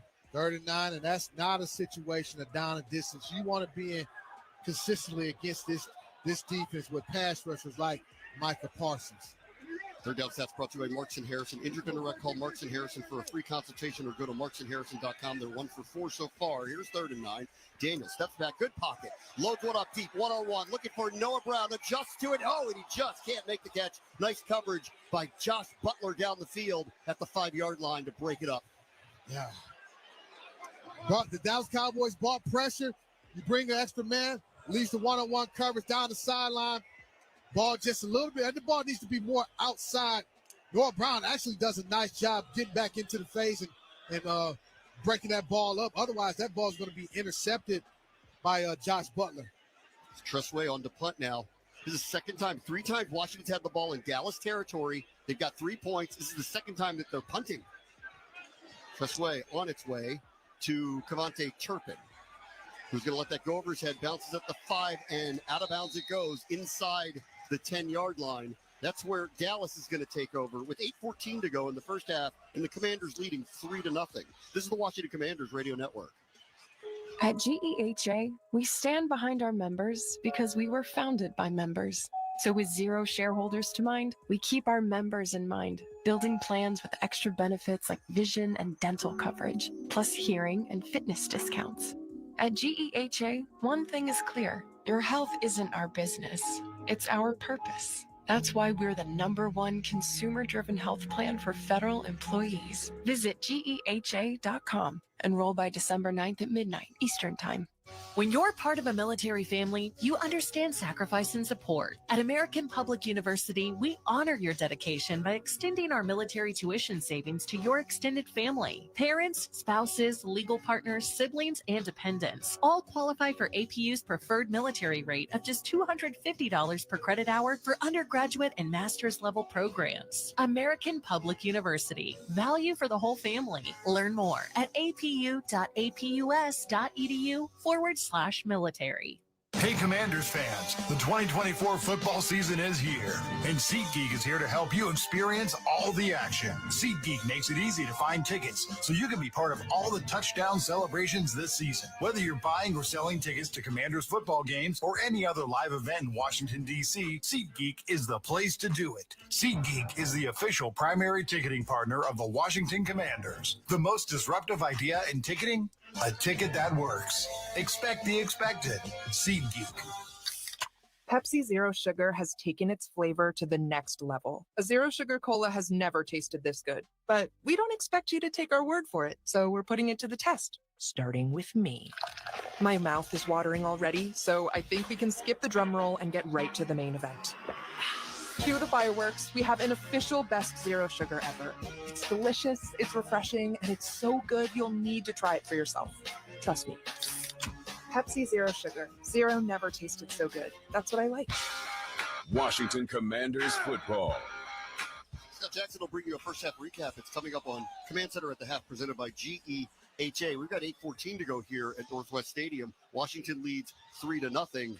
Dallas's defense has really handled the Washington offense despite all the mistakes the Cowboys have made. 2 missed field goals, one of them blocked, a fumble, a botched snap that ruined another drive. Washington has not taken advantage. They only lead by a field goal. They haven't taken advantage of it. As I turned on the tape of the Dallas Cowboys defense, watching them, especially against the Houston Texans, I saw that defense. I said, wow, this defense is a lot better than 3-7. And in this first half, we're finding out that they are much better defense than their record indicates. Tressway's doing his job. Last drive started at the 6. This one starts at the 7. 1st and 10, Dallas moving right to left. Rush in the gun. Schoonmaker in motion. Back to the left. Rico Dowdle's the back. They do play action, and Rush just kind of keeps it and slides down at the 10-yard line for a gain of about 3. Let's pause 10 seconds for station identification. This is the Washington Commanders Radio Network. Interact with our stable of former players, coaches, and executives all day long on SiriusXM NFL Radio Channel 88 and the SiriusXM app. Back in Landover, Graham Westside, London Fletcher, Logan Paulson. 3-0 Washington, 7:45 to go. First half here, 2nd and 7 at the 10 for the Cowboys. Sweep left pitch to Rico Dowdle, cuts back against the grain. Meets a couple of Commanders defenders at the 17-yard line. That's going to move the sticks. Gain of 7 on 2 run plays. So 2 run plays, a first down for the Cowboys. Yeah, and it's a situation, similar situation to what happened against the Philadelphia Eagles. They run these toss plays, these outside plays, and you get your defense over pursuing, and that leads to cutback lanes. You have to tempo the ball carrier. You have to stay behind him. You cannot over pursue and allow him to cut back against the grain of the defense. Call that a gain of 8. 1st and 10 at the 18 for Dallas. They reset the play clock. We're at 7 minutes to go in the first half. Washington leads 3-0. Dallas is at their own 18-yard line. 1st and 10. Now Rush is kind of walking over to Zeke Elliott. The coaching staff is talking to the referees, and I think Mike McCarthy's going to use his first timeout of the half. Timeout. Dallas, their second of the half. 30-second timeout. I got to tell you this, too. I mean, like, listen, Dan Quinn and Joe Witt worked with Mike McCarthy. Joe Witt did for... Correction, that's their first timeout. 11 years in Green Bay beforehand. These staffs know each other really, really well. They know each other extremely well. And these teams, there wasn't going to be a whole lot of mystery coming in this ball game. We're true to our identity. The Cowboys have really been true to their identity. We knew coming this game, CeeDee Lamb was going to be highly targeted, and that's been the case. And we knew the Dallas Cowboys had a special player, Michael Parsons, who's capable of disrupting an offense. He's done that so far. I think part of the confusion, they didn't know if that was a first down or not. It's actually 3rd and inches for the Dallas Cowboys. So they marked it at the 18, they moved it back to the 16, and they're calling this now 3rd and inches. after Dallas used the timeout. So 3rd and less than 1. Rushes under center. Zeke is the back. Handoff in the backfield. Dante Fowler got there. He spun away from him, but there's 2 other defenders at the line of scrimmage, and I believe they stopped him, but there is a flag in the backfield. Holding. Offense, number 86. That penalty is going to be declined. Result of play, 4th down. Dante Fowler was a menace in the backfield. Split 2 offensive linemen.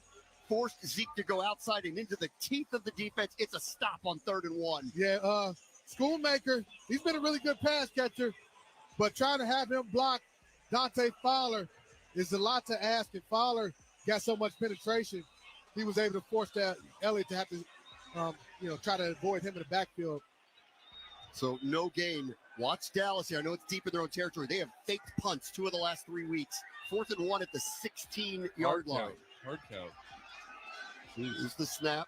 Anger to punt. That one got blocked. It's bouncing at the 23-yard line. Big Phil. Big time down.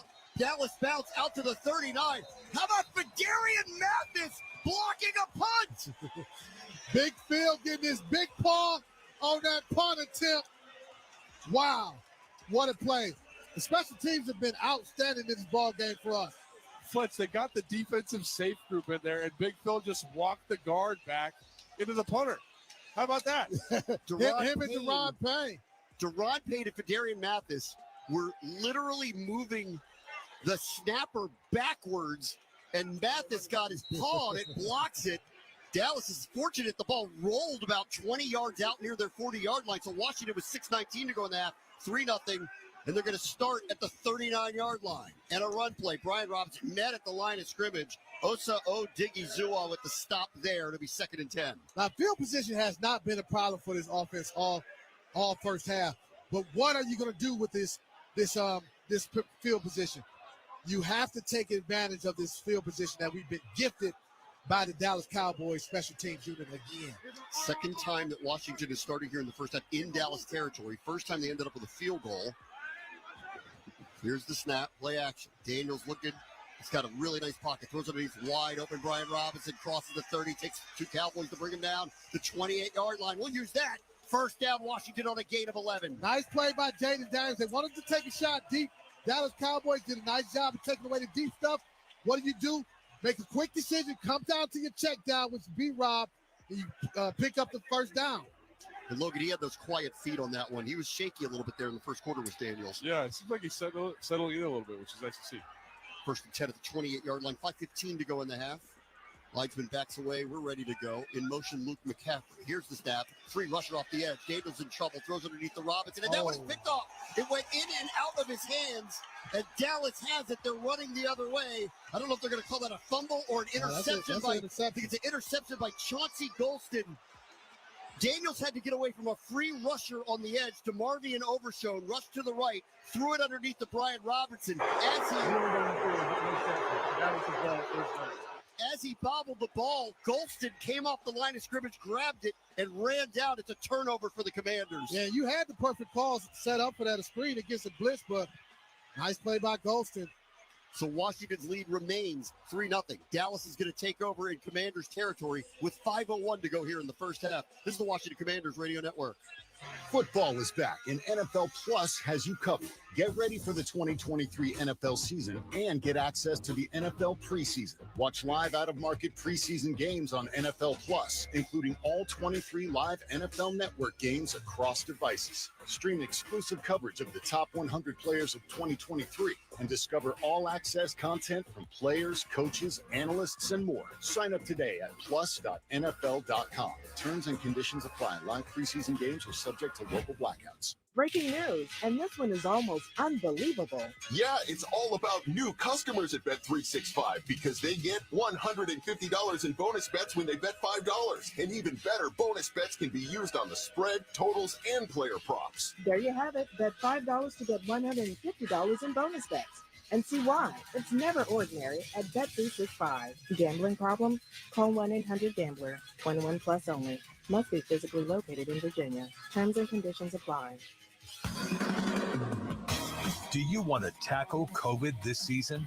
Ask your pharmacist or doctor about how a non-mRNA vaccine can help. Commanders Radio is brought to you in part by Novavax, your local vaccine company and a proud partner of the Washington Commanders. Don't punt on getting your COVID vaccination this season. Learn more at ChooseNovavax.com. Football season is here, and it's time to get ready. As the official ticket marketplace of the NFL, Ticketmaster's got the best way to take it to the house when it comes to being there live. They're the safest and most convenient marketplace to score 100% verified resale tickets for every Commanders game, even if your plans get broken up or worse, turned over. Ticketmaster gives you more flexibility to sell your seats. So get those touchdown celebrations ready and score your tickets today at Ticketmaster.com/Commanders. This is Washington Commanders football. Well, Washington's first turnover of the half. A Jaden Daniels interception by Chauncey Golston gives Dallas the ball right at midfield, 1st and 10. 3-0 Washington leads. 5:01 to go here, first half. Rushes in the gun. Washington breaks forward. They're going to throw a first down underneath. How about Frankie Louvu again? They tried to set up a screen to Rico Dowdle. Louvu sniffed it out and grabs him and throws him down for a 4-yard loss. And Frankie Louvu is having an outstanding half of football. He's just understanding what exactly the Dallas Cowboys are trying to do, whether it's blitzing and knocking down passes, or as you mentioned, snuffing out the screen attempt by the Dallas Cowboys. He's a turnover away from NFC Defensive Player of the Week at the first half here, the way he's going. 3 deflected passes, tackle for a loss there. In on the fumble, he was at least in that pile. 2nd and 13 for Dallas, back at their own 47-yard line. Washington's got 6 in the box. Here they come, Bobby Wagner coming. Rush is able to get rid of it. CeeDee Lamb hit as he caught it by Mike Sanders still. Short game to the Washington 49. It'll bring up 3rd and 9. Yeah, and that was a nice little change up by Joe Witt Jr. Show a little losing the pressure, drop out in the cover 2, and Mikey Sanders still being right now, understanding how much they love to target CeeDee Lamb, making a short tackle. 3:55 to go, clock running first half. 3-0 Washington. Big play here. 3rd and 9 for Dallas at the Washington 49. This drive started at the 50 after a Chauncey Golston interception of Jaden Daniels. Rush walks up to the line. Lipke kind of offset behind the center. Here's the snap. Washington's bringing some pressure. Rush steps up, throws underneath Lamb. He bobbled it at first, which slowed him down, and it allowed a recovery here. It was a crossing pattern, and because Lamb was incapable of grabbing it cleanly, he's only able to gain a yard, and it's going to be 4th and 8. Yeah, and that's a nice change of possession defense by the defense. You get the turnover by offense. So what does defense do? Force a 3 and out. Don't let the Dallas Cowboys offense take advantage of the field position they had. Even if he caught that ball, Bram, I don't think CeeDee Lamb would have been able to get the first down because Benjamin St. Jude was in a nice position. They might have had a chance to go for a 4th down there. It would not have been a 1-yard game. No. So they would have put them in a position to at least make a choice. At 4th and 8, 4th and 7, Dallas is at least lining up the punt again. They've kind of pulled out all the stops the last couple of weeks. 2:40 to go here, second quarter. They faked a couple of punts, not this time. Wow, pressure up the middle again by Deron Payne, but Anger gets it off. Lamine Zaccheaus calls for a fair catch and makes it at the 16-yard line. That's where Washington's going to take over. 2:33 to go in the half. 2 timeouts to work with, up 3-0. This NFL scoreboard is presented by Commvault Federal. Your data, our priority, Commvault Federal. These scores around the NFL are all in the second quarter. The Lions on top of the Colts, 14-6. The Dolphins lead the Patriots 14-0. The Buccaneers with a 17-0 lead over the Giants. The Chiefs are on top of the Panthers, 13-6. The Titans and the Texans are in a tight one with the Titans up 17-14 in that game.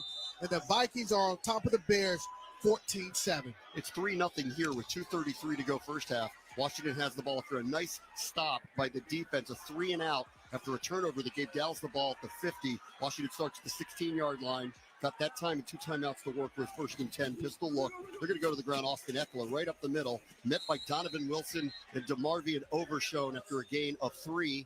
Clock is running here. Bram, you asked Logan and I, why hasn't the offense been able to run the football? Logan, I'll let you chime in first, and then I'll come back with what I have, my thoughts on it. Well, you just keep teasing your perspective, Sus. Come on, man. Wanted to get you in there. 2nd and 7 at the 19, just 2:10 on the clock. Washington, are they going to run a play before the 2-minute warning? They do not have to. See if Jaden's hard counting or if they're going to snap it. 3, 2, 1, and we've gotten to the 2-minute warning here at Northwest Stadium with Washington. With Washington leading 3-0. This is the Washington Commanders Radio Network. This is Dave LaGreca from SiriusXM's Busted Open, and I love pro wrestling. And so do you.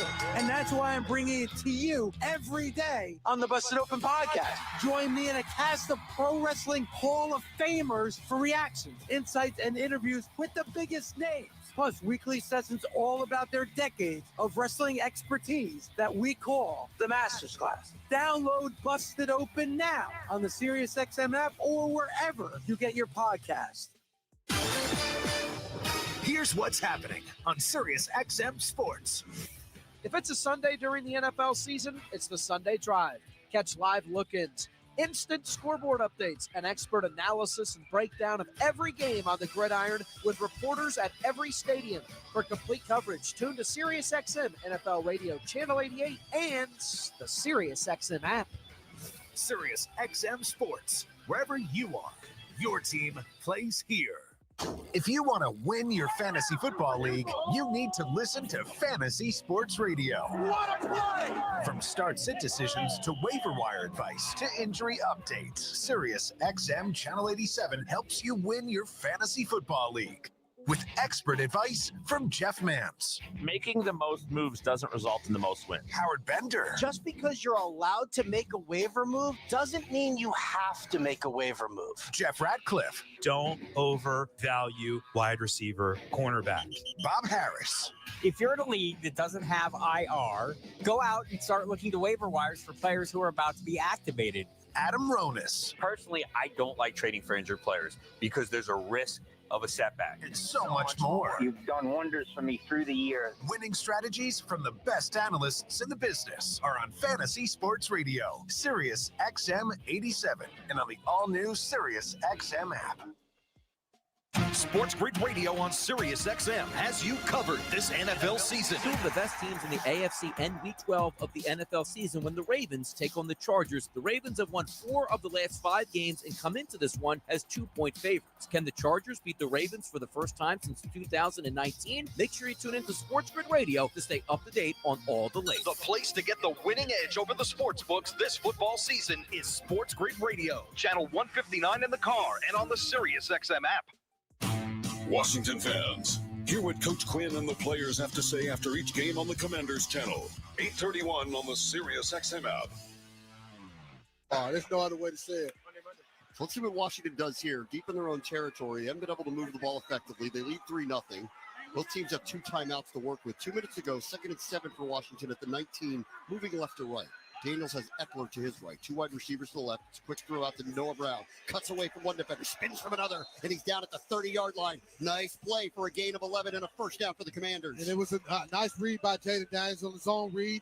A read option. Hey, you see, opportunity to get the ball out to your playmaker on the perimeter. Let Noah Brown make a play. Clock running. They go fast. Snap to Daniels. Pressure coming. He throws one to the outside. First catch of the day for Terry McLaurin out to the 36-yard line. They'll mark him down. Clock running here. 1:30 to go in the half. Washington has 2 timeouts. 2nd and 4 coming up. They lead 3-0. And in situations like that, you know you got Terry McLaurin one-on-one.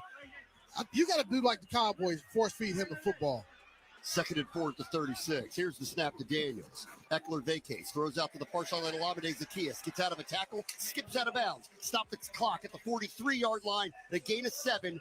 1:14 to go on the clock, and a new set of downs. Yeah, and CeeDee Lamb, I'm talking about force feeding the ball to Terry. CeeDee Lamb has 9 targets already in this first half. We know he's just number 1 playmaker. With Terry, because of all the attention he drew, that allowed Olamide Zaccheaus to be open on that play. 1st and 10 at the 44-yard line, empty backfield here. 1:14 on the clock for Jaden to work with. Dallas bringing pressure again. 5. Rice is out to the far side, to the near sideline. 45 and out of bounds at about the 47-yard line. We'll give him a gain of 3. He saw the pressure coming, just got away, stopped the clock. 1:08 to go in there. Yeah, and I think that he was going to go to Terry on a one-on-one opportunity on that play, but because the pressure was in his face, he had to bail. But if you have Terry, you have to give him more opportunities, especially in one-on-one. Nobody has caught more contested catches in the National Football League over the last 5 years than Terry McLaurin. 2nd and 7 at the 47. Dallas brings 4 this time. Jaden flushed out of the pocket again to the right. Running away, pointing downfield. Gets out to the 45-yard line. Runs out of time. DeMarvion Overshone forces the issue. He stops the clock with 1:01 to go. But, yeah, that's a loss of 2 on the play. So here comes 3rd and 9 with 1:01 to go in the half. I thought he had an opportunity to get the ball back to make a throw to De'Ami Brown downfield. I guess he didn't feel comfortable trying to throw that football because De'Ami had worked himself free on that audible. So here's the play to see if they can get some points here to end the half. Washington will get the ball to start the second half.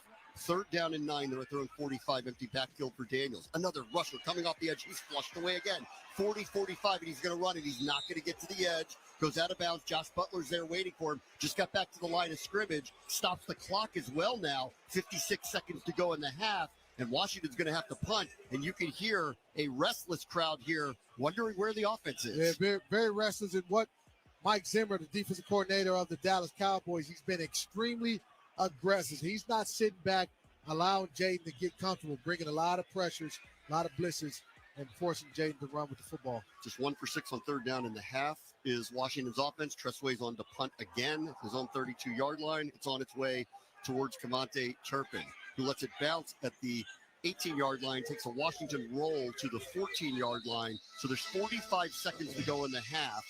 Tressway does his job again, buries Dallas inside their own 15. 3rd time he's done that, twice inside the 10, now once inside the 15. Dallas's offense, they haven't had a lot of big strikes in them with only 2 timeouts. I would assume they're going to play it safe here and just get to the breakdown 3. I would assume that, but again, you don't have anything to lose. Mike McCarthy, 45 seconds. You got 2 timeouts. First play of the game, first play of the drive, I should say, be alert for a screen or draw. You always have to be alert for screen or draw. Tell you what's interesting on when they flush out, they get these rushers off the edge on Daniels, and when he rushes out, these corners are stepping up right where he wants to get to on the edge. It's almost like they're waiting for him to make that run. They got a nice defensive game plan. 1st and 10 at the 14-yard line for Dallas. CeeDee Lamb goes in motion. He's had a nice first half for Dallas. So is Cooper Rush. Here's the snap. They're going to throw on 1st down. Rush, good pocket throws. Middle of the field, Luke Schoonmaker, met by Bobby Wagner and Percy Butler at the 23-yard line. It's a gain of about 9. Clock's running here, down to about 30 seconds to go. Dallas does have 2 timeouts. They're going up to the line. They've let it get down to 25 seconds now on a 2nd down and 1 at the 23. Snap to Rush. Looks to the far sideline. Picked up. Noah Igbenogany, 30-yard line, 20, 25. He pops that one up in the air. Dallas gets possession back as Hunter Lepke ended up recovering the fumble from Igbenogany. There are 2 flags down, which may have been against Igbenogany in the first place. Yeah, they're going to get him for holding or pass interference. He made an incredible interception. Got a little handsy. At the time. It wasn't actually. I didn't think it was that bad. Thought it was really a bad Either call. way, Dallas is going to have possession because he fumbled the recovery and Lipke clearly recovered it for Dallas. I don't actually think that was a PI on Igbenogany. Pass interference. Defense, number 1. The ball be placed at the spot of the foul, automatic 1st down. On the play, this is an option route by CeeDee Lamb. He has his hand on the top of CeeDee Lamb's jersey, but he doesn't impede and doesn't gain an advantage. I think the back judge anticipated and thought he grabbed it. He didn't twist him, didn't turn him. He just had his hands on the top of the almost where the nameplate is on CeeDee Lamb's jersey. So Dallas does now have a 1st down by virtue of the penalty at the 31, but they only have 14 seconds to work with. They do have 2 timeouts. This is the big play here. 1st and 10 for Cooper Rush and company. Washington brings 4. Rush steps up. He is throwing a deep pass. He's looking for Jalen Brooks. Is that caught? It is at the 27-yard line for Dallas. Cooper Rush takes a deep shot, finds Brooks, and with 7 seconds left in the half, Dallas uses one of their 2 timeouts. There's a flag down, I believe, on the far sideline. It's a completed catch. Prior to the pass, illegal contact, defense, number 25. That penalty is declined. Result of play, 1st down. Boy, if Dallas walks into the locker room tied here, Oh, they're going to be hot. And what defense. makes this worse, that's double coverage, and he's able to complete that ball against Jeremy Chin and Benjamin St. Juste. Jeremy Chin as a deep safety, you have to be deeper than the deepest. You cannot stand flat-footed and allow Tolbert to get behind you. You have to play that a lot deeper so that you don't allow that play to happen. Or I should say Jalen Brooks to get behind you. That's poor execution against double coverage. So Dallas with 7 seconds on the clock. They're just running Brandon Aubrey onto the field to attempt his third field goal. He had one blocked in the first quarter. He hit the upright at the opposite end of the field. Here's his third attempt from 46 yards out. Ball will be marked at the right hash mark. Snap's good, holds down. Kick is on its way. And this time, he is good. So with 3 seconds left in the half, Dallas, who had 30-something seconds on the clock, started inside their own 15-yard line, gets down the field, kicks a field goal, and we're tied. Yeah, and this is what you're going to really see what this team is made of. What happens at halftime? What is said? What type of adjustments take place? How can you go in halftime, Dan Quinn, Cliff Kingsbury, Joe Witt Jr., to get your team and your units to play a lot better? The special teams has been outstanding in this game. Defense had been pretty good up until the last play. Against double coverage, you can't allow a deep ball to happen against you. But offensively, we haven't had anything going in this ball game. Logan, what do you think they're going to talk about in the locker room? Well, right now, I think it's what's the protection plan. I mean, right? I think that's the big thing coming out of that last 2-minute drive. Anytime that there's an obvious passing situation, Zimmer's going to bring a little bit of pressure. Jaden's vacating not clean pockets, but kind of messy pockets to his right. Like, they know that. You mentioned how there's corners and defenders there kind of accounting for that. Like, What is the plan for that in the passing game? Can you establish the rushing attack? I know the game flow has been a little bit weird, but you need to find something to hang your hat on coming out in the second half. Jaden Daniels, 9 for 16, 1 interception, 3 rushes, 25 yards. As Brandon Aubrey's kickoff is going to land about 2 yards deep in the end zone, and it will be brought out by Austin Eckler. 5, 10, 15, 20. This will be the last play of the half. 25, spins out of one tackle, looking for a lane. Gets out to the 32-yard line. Very good effort by Eckler, but that's going to send everybody to the locker room. 3-3 here. Scott Jackson will come your way with a first half recap and a look around the NFL. Washington 3, Dallas 3. You're listening to Washington Commanders football. Brought to you by Ortho Virginia. As Virginia's largest provider of orthopedic medicine and the official orthopedic and sports medicine provider of the Washington Commanders, it's no wonder that they're the pros trust. Ortho Virginia has more than 150 specialists and over 35 locations throughout Virginia, with many offices offering same-day appointments and extended hours. To find a specialist near you or to book an appointment, visit orthovirginia.com. Ortho Virginia, stronger starts here. Hi, this is Dan Quinn, head coach of the Washington Commanders and proud alumnus of Salisbury University. My journey to Washington began at Salisbury. Yes, I wore the maroon and gold before the burgundy and gold. I had a blast at Salisbury, and I encourage you to visit the campus with great athletics and academics. I know you'll find awesome professors and mentors who are invested in your future. SU is a great choice for students and families from the DMV and beyond. Learn more at salisbury.edu. Do you want to tackle COVID this season? Ask your pharmacist or doctor about how a non-mRNA vaccine can help. Commanders Radio is brought to you in part by Novavax, your local vaccine company and a proud partner of the Washington Commanders. Don't punt on getting your COVID vaccination this season. Learn more at ChooseNovavax.com.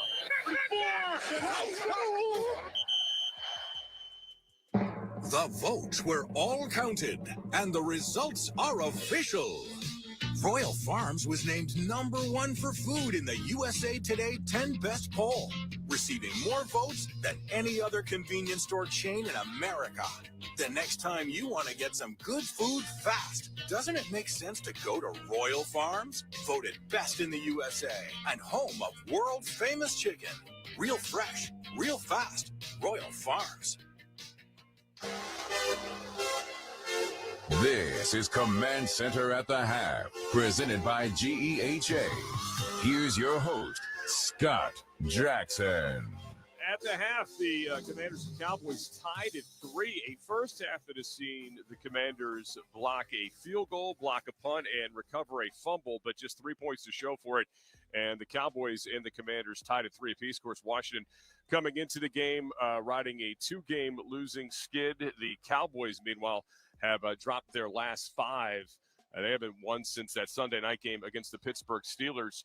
But right now, it is a tight one. Dallas and Washington tied at 3 at the half. We'll get you updated on the rest of the NFL here in a little bit. But let's look at some of the numbers from the first half. Brought to you by Royal Farms, real fresh, real fast. Jaden Daniels is 9 of 16, 57 yards, 1 interception, 25 yards. Daniels the leading rusher. Noah Brown the leading receiver for the Commanders. 3 catches, just 27 yards.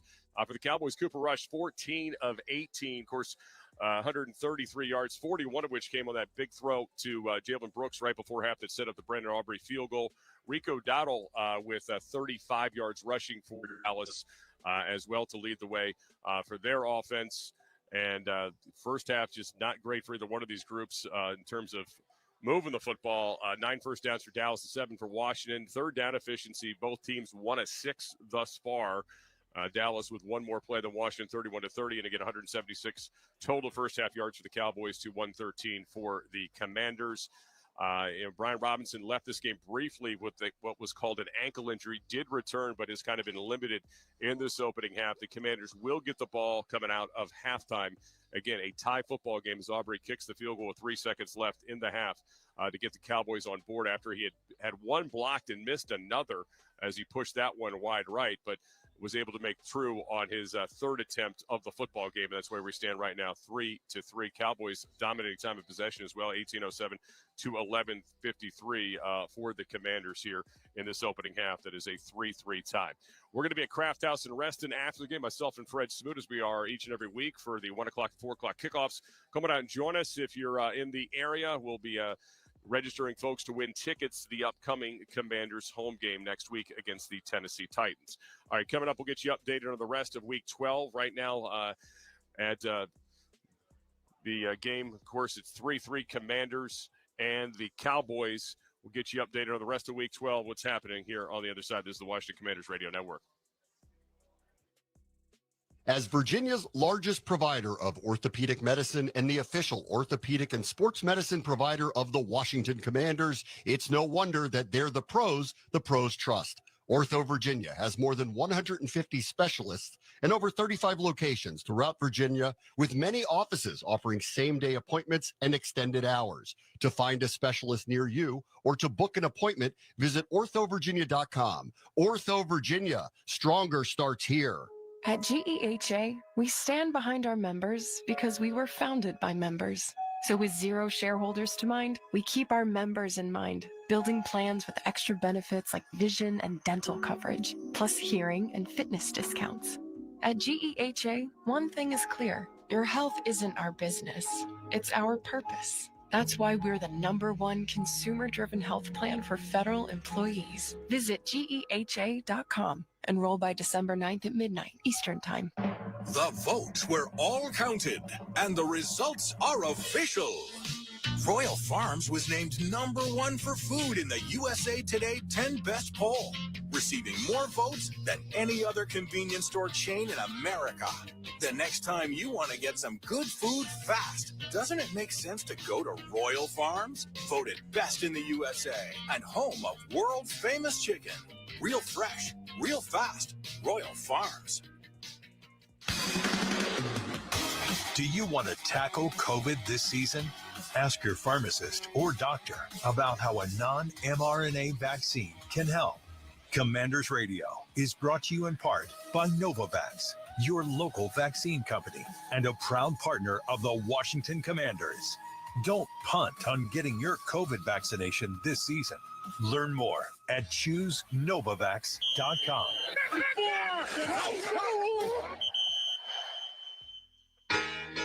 This is Command Center at the Half, presented by GEHA. Here's your host, Scott Jackson. At the half, Commanders and the Cowboys tied at 3 at Northwest Stadium. We'll get you back for the start of the second half momentarily. Bram Weinstein to London Fletcher and Logan Paulson. First time this season the Commanders have been tied at the half. They'll get the ball first coming out of the locker room, see if they can get some things going offensively. All right, the rest of Week 12 looks like this. Vikings 14-10 at the half in Chicago on top of the Bears. Sam Darnold with a couple touchdown passes in that one. The Lions lead the Colts early third quarter 14-6. And that game, David Montgomery has a touchdown run for the Detroit Lions, who are in Indianapolis territory right now as that half is second or third quarter is underway.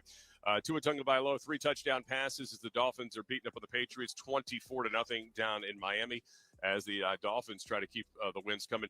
Buccaneers with Mike Evans back in the lineup today lead the Giants 23-0. Up at MetLife Stadium, they are at the half. It's the Chiefs 20-9 at the half over the Carolina Panthers. Patrick Mahomes has 2 touchdown passes, both to tight end Noah Gray. At the half, Texans trailed the Titans 20-17. Will Levis with 177 first half yards and 11-12 passing and a touchdown. Tony Pollard 10 for 89 yards and a touchdown. Of course, the Titans will be at Northwest Stadium next week against the Commanders. Coming up at 4 o'clock or 4:05 to be exact, the Raiders playing host to the Bo Nix-led Broncos, who are hot, 6-5 on the season now. 49ers without Brock Purdy today are in Lambeau Field taking on the Green Bay Packers. It's a 4:25 kick. Also at 4:25, a big one in the NFC West between the Cardinals coming off the bye at 6-4 and the Seahawks, who got that win over the 49ers last week on the road at 5-5. The NBC Sunday night game of the week is the Eagles at the Rams. Eagles 8-2, Rams 5-5 on the season. Of course, on Thursday night, it was the Steelers falling on the road to the Browns in the snow, 24-19. Monday Night Football will have the Harbaughs teeing it up against one another once again as Jim Harbaugh's Chargers host John Harbaugh's Ravens on Monday Night Football. Chargers at 7-3 and 4-1 of the season at home. Ravens have come off that road loss to Pittsburgh last week, come into the game at 7-4. Well, at the half at Northwest Stadium, Commanders' offense has been struggling. Defense has made some plays, but they've been unable to take advantage of it and get points on the board. Just 3-3 at the break. We'll send it back for the start of the second half. Don't forget, after the game, myself and Fred Smoot from Craft House out here in Reston, 1888 Explorer Street in Reston Town Center. If you want to come out and join us, chance to register to win tickets to see the next Commanders home game a week from today against the Tennessee Titans. Second half about to get started. We'll send it back to Northwest Stadium for Bram Weinstein, London Fletcher, and Logan Paulson. It's a 3-3 score. This is the Washington Commanders Radio Network. This week, Howard Stern welcomed for the very first time, Cher. So I Got You, Babe comes out, and now all of a sudden you're famous. It's on the radio. We knocked the Beatles off the charts. Over an hour of captivating conversation. I've liked some of my songs, but most of them have been ones that weren't a hit. I mean, who sells 140 million albums? I don't know. No one. Listener watch the full interview with Cher. Now on the SiriusXM app. Nobody covers the National Football League. They give Mahomes time for the end zone. He throws and it's caught. Touchdown! Like SiriusXM NFL Radio, Channel 88. Our team of former players, coaches, and front office executives like Pat Kerwin, Jim Miller, Rich Gannon, Alex Smith, and Hall of Famer Bill Polian brings you closer to the game. If it's happening, we are there. Live from the Scouting Combine in March to the draft in April. And in the summer, SiriusXM NFL Radio takes you to all 32 training camps. We connect you with the history of the game on stage for Hall of Fame weekend. Hear all the primetime play-by-play action from opening night through the Super Bowl. Spectacular in every way. Confetti flying in the air. Your 24/7 home for the NFL. All year long. SiriusXM NFL Radio, Channel 88.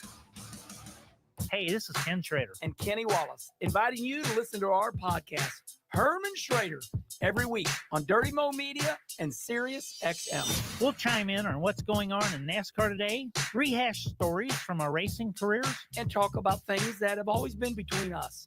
Until now, we're always honest. And sometimes truthful. But we're warning you, we're playing by nobody's rules. Listen on the SiriusXM app or wherever you get your podcasts. This is Max Crosby of the Las Vegas Raiders. Hear me every Monday night on Let's Go at 6 Eastern on Mad Dog Sports Radio, Channel 82. This is Washington Commanders football. Welcome back to Northwest Stadium, 3-3, Washington and Dallas. Time of possession, dominated by the Cowboys in the first half, 18:07 to 11:53. They outgained Washington 176 to 113. Passing yardage for Jaden Daniels and company, just 55 yards. I talked to Dan Quinn earlier this week, and he had talked about the formula that they look for is 55 runs and completions. That's where you kind of control time of possession. This team's only run 30 plays. So at this point, they wouldn't even hit the requisite number of plays to even come near that mark.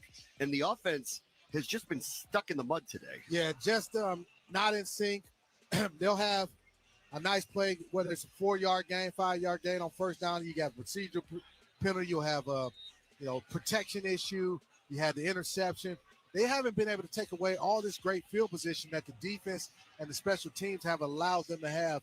At some point, I think there needs to be a little bit more patience in trying to establish the run. You can't run the ball, get 3 yards, and all of a sudden, hey, we're going to throw the football.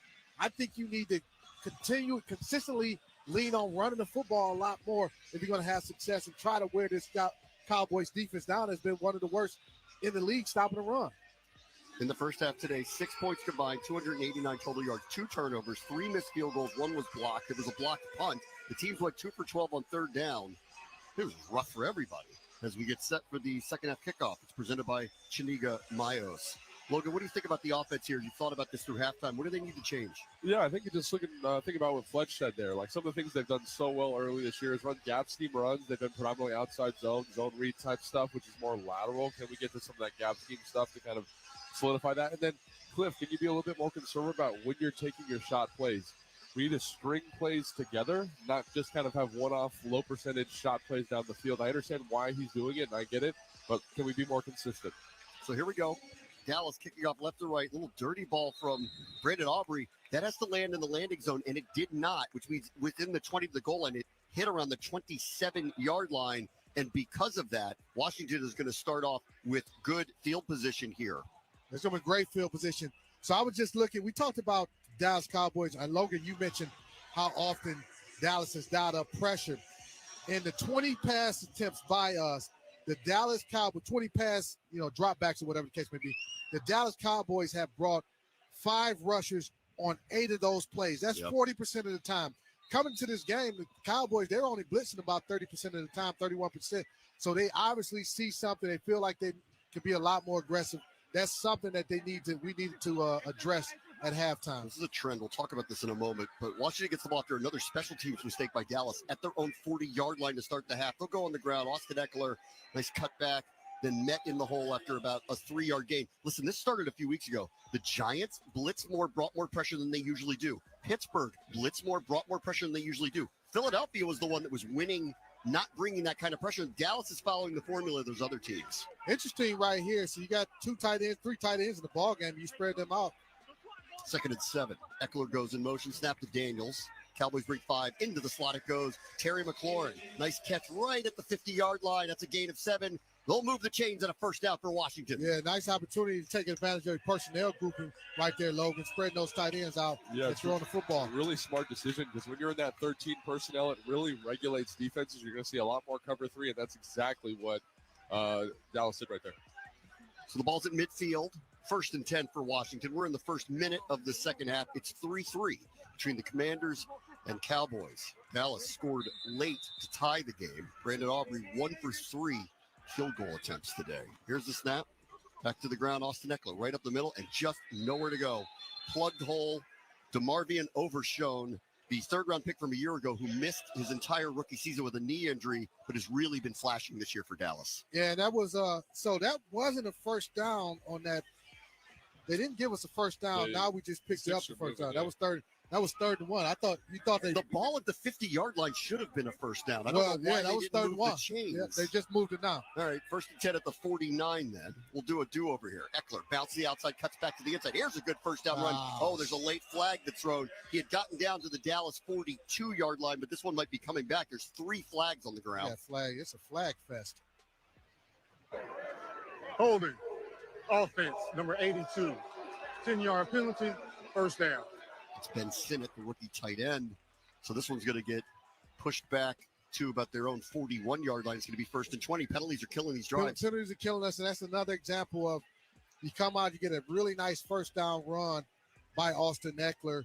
but it's negated by a holding penalty. Instead of being second and, let's call it 4 or 5, now it's 1st and 20. 90 seconds into the second half. 3-3 Washington and Dallas. This is the first offensive possession for either team. Washington backed up after a holding penalty. 1st and 20 at their own 41-yard line. Offset look with Sinnott in the backfield. Eckler behind Daniels. Here's the snap. Little draw hand up. Ooh, he almost lost the ball. Was able to regather. Got away from Osa Odigizua. And then Eric Kendricks came up and made a tackle at about the 44-yard line. That was a near disaster. Eckler bobbled the ball in the exchange. Yeah, Odigizua has caused a lot of chaos in our backfield on several plays. That time, he got around an attempted block by Nick Allegretti. We're going to have to figure out a way to get Odigizua blocked, especially when we're trying to run the football. Just a gain of 3, 2nd and 17 at their own 44-yard line. Pistol look for Daniels and company. Here's the snap, play action, steps up, throws, connects. Noah Brown fights off a defender down to the Dallas 41. So they got a manageable 3rd down here. It's going to be 3rd and about 2. So that's a 15-yard gain. Daniels to Brown. True to form, the Dallas Cowboys brought extra rushers, but we did a nice job of being able to stone those rushers and blitzers and allowing Jaden Daniels to operate, step up in the pocket, and find a wide open Noah Brown. Outstanding blitz pickup by Austin Eckler. Brandon Coleman moves to the right of Andrew Wiley on the right side. 3rd down and 2. So there's no tackle on the left side. There's tackle over. And they ended up doing a rush by Daniels around the edge, and he ends up running to the left side and gaining 4. 1st down Washington. Yeah, that's what you call unbalanced offensive line, where you'll move a tight end down to that tackle position, move your tackle over. You get 2 tackles lined up over there. You get the defense to kind of shift that form that way, think you're going to run that way. And we've done that several times in the season and picked up 1st down, especially when Jaden decides to keep the football. So it was a gain of 4 on 3rd and 2. It's a 1st down, 1st and 10 at the 37-yard line. Up to the line. Jeremy McNichols, big hole, 25, spun down at the 25-yard line. That's a 13-yard gain on 1st down with a big hole to exploit, and Washington is on the move. But what has been the difference in this drive? They've come out and they've made a concerted effort to run the football. Don't get away from running the football. It's not a hard game. 1st and 10 at the 24. Snap to Daniels. Back to the ground, Eckler. Right up in the middle of the line, pulled down from behind by Micah Parsons and Eric Kendricks. He gets near to the 20-yard line, so it's a gain of 3 as the clock moves under 11 minutes to go, 3rd quarter in a 3-3 game. So you only gained 3 yards on that, but you're still ahead of the sticks. You got an opportunity. You run a short, quick pass, or you can stay on schedule, run the ball again, and allow yourself to get in these maybe a 3rd management type of situation. 2nd and 7 at the 21-yard line. Here's a snap to Daniels. Play action. Keeps it. Daniels trying to run away from Parsons on the right sideline. Gets to the sideline before Parsons can catch him. They're going to mark him out of bounds at around the 17-yard line. So he gained 4. It's going to be 3rd and 3. And just for a note, and Logan, maybe you can look into this. Brian Robinson is in front of the bench without his helmet. There are 2 members of what I believe the training staff there talking to him. He hasn't played in the second half yet. He injured his ankle in the first half and returned from it. We'll have to see. Maybe they get some more tests on him. Yeah, that ankle could have stiffened up a little bit at halftime. Another tackle over situation. 2nd down and 3. Check that 3rd and 3 at the 17. Daniels keeps. Got a nice block from Sinnott. Heading towards the pylon. Touchdown! Touchdown Washington! What a block by Ben Sinnott. Opened the door for Daniels, and he ran through it. Like Kendrick Lamar said, Ben Sinnott, he squabbled up on the Dallas Cowboys defensive end. Just a devastating block to escort Jaden Daniels into the end zone. So Washington retakes the lead. It's the first touchdown of the day. We wondered where the offense would be. 5 minutes and 7 seconds into the game, and Washington into the 3rd quarter, and Washington retakes the lead. Boy, we needed that. Austin Seibert on to add an extra point. Snap's good, hold down, kick on its way. And that is no good. He missed it. Austin Seibert, who missed one from 51, just missed an extra point. King Street Oyster Bar is donating $400 for all Commanders touchdowns scored this season, benefiting Make-A-Wish Foundation Mid-Atlantic. Thank you, King Street Oyster Bar. 9:53 to go, 3rd quarter here at Northwest Stadium. Washington 9, Dallas 3. You're listening to Washington Commanders football. Hey, it's LeVar Arrington here, and when it comes to performance on and off the field, good sleep is your best friend. So we at Mattress Warehouse are going to help you get there. Here's the game plan. Go to any Mattress Warehouse store and take their bid match test. You can then enter to win tickets to a Commanders home game with round-trip transportation provided by Reston Limousine and swag bags from Big 100. Winners will also be registered for a grand prize VIP flyaway trip for two to attend the iHeartRadio Music Awards in L.A. Visit mattresswarehouse.com for a location near you. Pepsi Zero Sugar has taken its flavor to the next level. A Zero Sugar Cola has never tasted this good, but we don't expect you to take our word for it, so we're putting it to the test, starting with me. My mouth is watering already, so I think we can skip the drum roll and get right to the main event. Cue the fireworks. We have an official best Zero Sugar ever. It's delicious, it's refreshing, and it's so good you'll need to try it for yourself. Trust me. Pepsi Zero Sugar. Zero never tasted so good. That's what I like. At GEHA, we stand behind our members because we were founded by members. So with zero shareholders to mind, we keep our members in mind, building plans with extra benefits like vision and dental coverage, plus hearing and fitness discounts. At GEHA, one thing is clear. Your health isn't our business. It's our purpose. That's why we're the #1 consumer-driven health plan for federal employees. Visit GEHA.com. Enroll by December 9th at midnight Eastern Time. The votes were all counted, and the results are official. Royal Farms was named #1 for food in the USA Today 10 Best poll, receiving more votes than any other convenience store chain in America. The next time you want to get some good food fast, doesn't it make sense to go to Royal Farms? Voted best in the USA and home of world-famous chicken. Real fresh, real fast. Royal Farms. This is Washington Commanders football. Logan Paulson sideline reports are presented by American Military University. Savings for the whole family. You got an update, Logan, on Brian Robinson, and I'm seeing, is that Andrew Wiley or Brandon Coleman walking towards the locker room? Yes, right now Wiley's walking towards the locker room, and B-Rob is on the bench without his helmet on. I guess that ankle tightened up at halftime. He is questionable to return. So Brandon Coleman, who went out earlier in the game but came back, so we're going to see probably Cornelius Lucas, I would assume, at right tackle as Wiley is heading into the locker room. Kickoff by Austin Seibert lands at the 10-yard line, kind of corners Camonte Turpin on the far sideline, picks it up, has to go out of bounds at the 20. Nice kick by Seibert here after a missed extra point. Special teams has kind of been everything here today. Brandon Aubrey hit the upright on the field goal, had one blocked.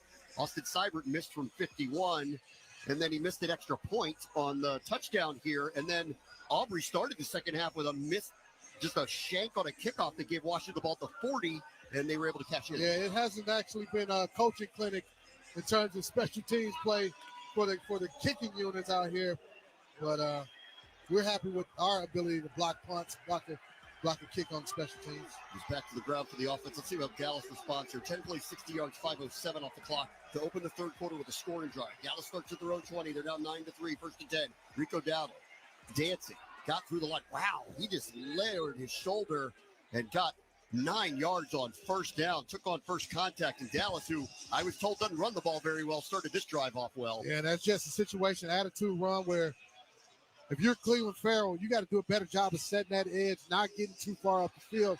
You create vertical, horizontal separation when you get too far up the field, and that hole becomes gaping. Second and a short one at the 29-yard line, rushing the gun, Dowdle to his left. CeeDee Lamb had a nice first half. Wide to the right. Turpin's in the slot to the right. Washington's got 7 in the box. Now Jeremy Chin runs back to the safety position. Handoff Dowdle, puts his head down. He's able to cross the 30. Brought down by Johnny Newton, Deron Payne, Cleveland Farrell. But it's a gain of 2 and a first down for the Cowboys. Yeah, just going back to our opening drive of the third quarter, being able to get that touchdown. What have we talked about? Being consistent in running the game, concerted effort to run the game, run the ball. 8 rushing attempts in that ball on that drive.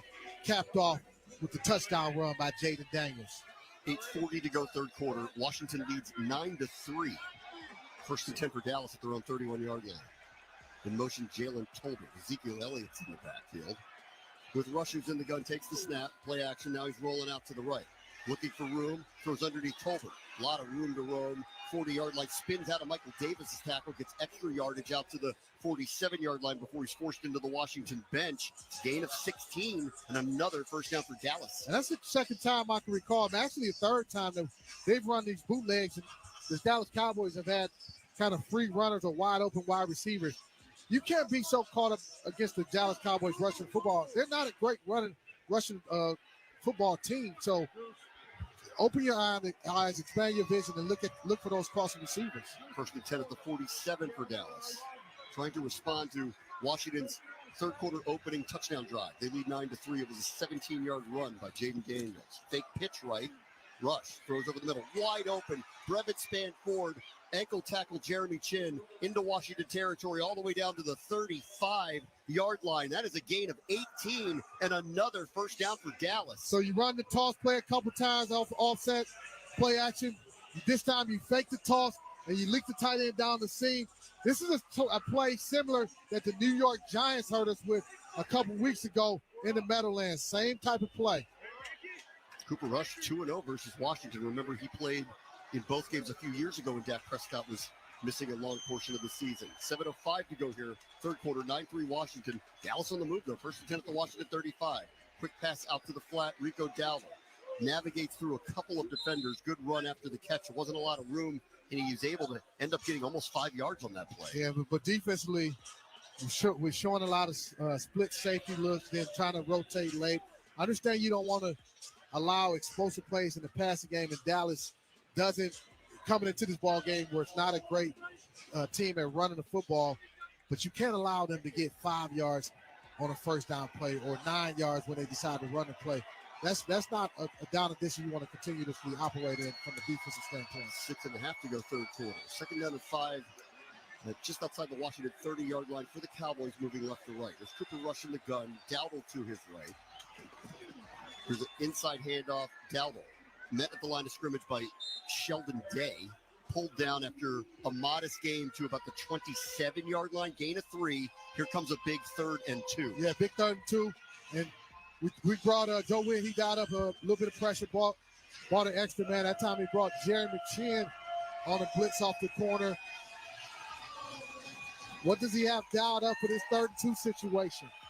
5:45 to go third quarter. 9-3 Washington. Crowd wants a defensive stop. 3rd and 2 at the 27-yard line. It was an empty backfield now. CeeDee Lamb joins Cooper Rush to his left. He's in the gun. 3 wide receivers to the right. The tight end Schoonmaker to the left. Here's the snap they're going to throw for it. Rush. He's flushed out to the right.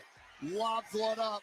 That is great coverage down the field by Noah Igbenogany. As Jalen Tolbert was trying to come back for the ball, they're going to call pass interference because Igbenogany impeded his progress to try to get back to make the catch. It looked like great coverage initially. Yeah, it really did. And Igbenogany. Pass interference. Defense, number 1. Ball we place at the spot of the foul, automatic first down. Igbenogany was in really good position, but he doesn't turn back to look at the football, and that's what got him in trouble. He's in phase. If he can turn back, still have his hands on the receiver, Tolbert, he's going to get a pass deflection, but because he didn't turn back, and when Tolbert tried to come back to the football, the referee had no choice but to throw that PI. Dallas is in business. First and goal to 3. Trey Lance in at quarterback. Dowdle's the back. CeeDee Lamb wheels behind him. They're going to run the ball with Lance. He is caught behind the line of scrimmage. First man there, George Armstrong. Tackle completed by Cleveland Farrell and Frankie Luvu. They bring in Lance on the goal line package, and it loses 4 yards. Yeah, the Dallas Cowboys, they're pulling out all the stops trying to get some type of points in the red zone from an offensive standpoint. I think they want to put that one back in the playbook if you're Mike McCarthy. Under 5 minutes to go third quarter. 9-3 Washington. Dallas threatening to take the lead here. Second and goal at the 6. Rush is back in at quarterback. 3 wide receivers to the left, all inside the numbers. Dowdle to the right of Rush. Snap. Rush looking. Enzo throws towards Tolbert. That is caught in front of Mike Sandersville for a Dallas touchdown. Jalen Tolbert makes the catch for Dallas, and we're tied at 9. This is just a nice throw, nice catch, nice job by Tober working back to the football. Thought Mikey was in a nice position, but Tober did a nice job of coming back to the football and making that completion, making that catch. Fourth touchdown of the season for the third-year player out of South Alabama, third-round pick of the Cowboys back in 2022. And now Brandon Aubrey's on to give Dallas their first lead of the game. Nothing has been certain on special teams at all so far today. Let's see what this extra point looks like. Snap down, hold good. Kick is on its way, splits the uprights, and Dallas is leading for the first time. 4:40 to go here at Northwest Stadium. Cowboys 10, Commanders 9. This is the Washington Commanders Radio Network. Football season is here, and it's time to get ready. As the official ticket marketplace of the NFL, Ticketmaster's got the best way to take it to the house when it comes to being there live. They're the safest and most convenient marketplace to score 100% verified resale tickets for every Commanders game, even if your plans get broken up or worse, turned over. Ticketmaster gives you more flexibility to sell your seats. So get those touchdown celebrations ready and score your tickets today at Ticketmaster.com/Commanders. Calling all Commanders fans, we have something big in common: passion. We're all about the Commanders, and JKJ is all about protecting you. Introducing JKJ's Insurance and Risk Management Consultant, the passionate protectors of your business, employees, and personal assets. Their passion is your protection. So join JKJ and rest easy knowing they have your back. Get ready to experience a whole new level of convenience at Commanders Field. Introducing Check Self-Ordering, the game changer you've been waiting for. With our self-order kiosk located on club level, you can easily order food and drinks without missing a beat. No more waiting in long lines. Just place your order and get right back to the action, powered by Check. Head over to our self-order kiosk conveniently located on the club level at Commanders Field and get ready to taste the future. Check Self-Ordering, where convenience meets excitement at Commanders Field. Brought to you by Ortho Virginia. As Virginia's largest provider of orthopedic medicine and the official orthopedic and sports medicine provider of the Washington Commanders, it's no wonder that they're the pros trust. Ortho Virginia has more than 150 specialists and over 35 locations throughout Virginia, with many offices offering same-day appointments and extended hours. To find a specialist near you or to book an appointment, visit orthovirginia.com. Ortho Virginia, stronger starts here. This is Washington Commanders football. 4:40 to go here, third quarter at Northwest Stadium. Dallas just took the lead from Washington. It is 10-9. Penalties are a big issue today for Washington. 6 for 58. Dallas only has 1 for 0 yards. The big one on the last drive was a pass interference call on Noah Igbenogany that gave Dallas a 1st and goal, and they cashed in on a 7-yard touchdown pass from Cooper Rush to Jalen Tolbert. Yeah, and again, I thought Noah Igbenogany was in a good position, but because he didn't turn around and look at the field, try to locate the ball, and when Tolbert tried to come back to it, the referee had no choice but to throw that PI. You can't allow a bad football team to gain confidence, and that's what we've allowed the Dallas Cowboys to do. First half, you go end up 3-3, and now they got a lead, a 1-point lead in the third quarter. Here's Brandon Aubrey kicking off. It is fumbled by Austin Eckler in the end zone. They tried to kick it to Jeremy McNichols, and then Austin Eckler ran behind him to make the catch to do the return, and then because he bobbled it, he had to just take a knee in the end zone, so Washington will start at the 30-yard line. Let's pause 10 seconds for station identification. This is the Washington Commanders Radio Network.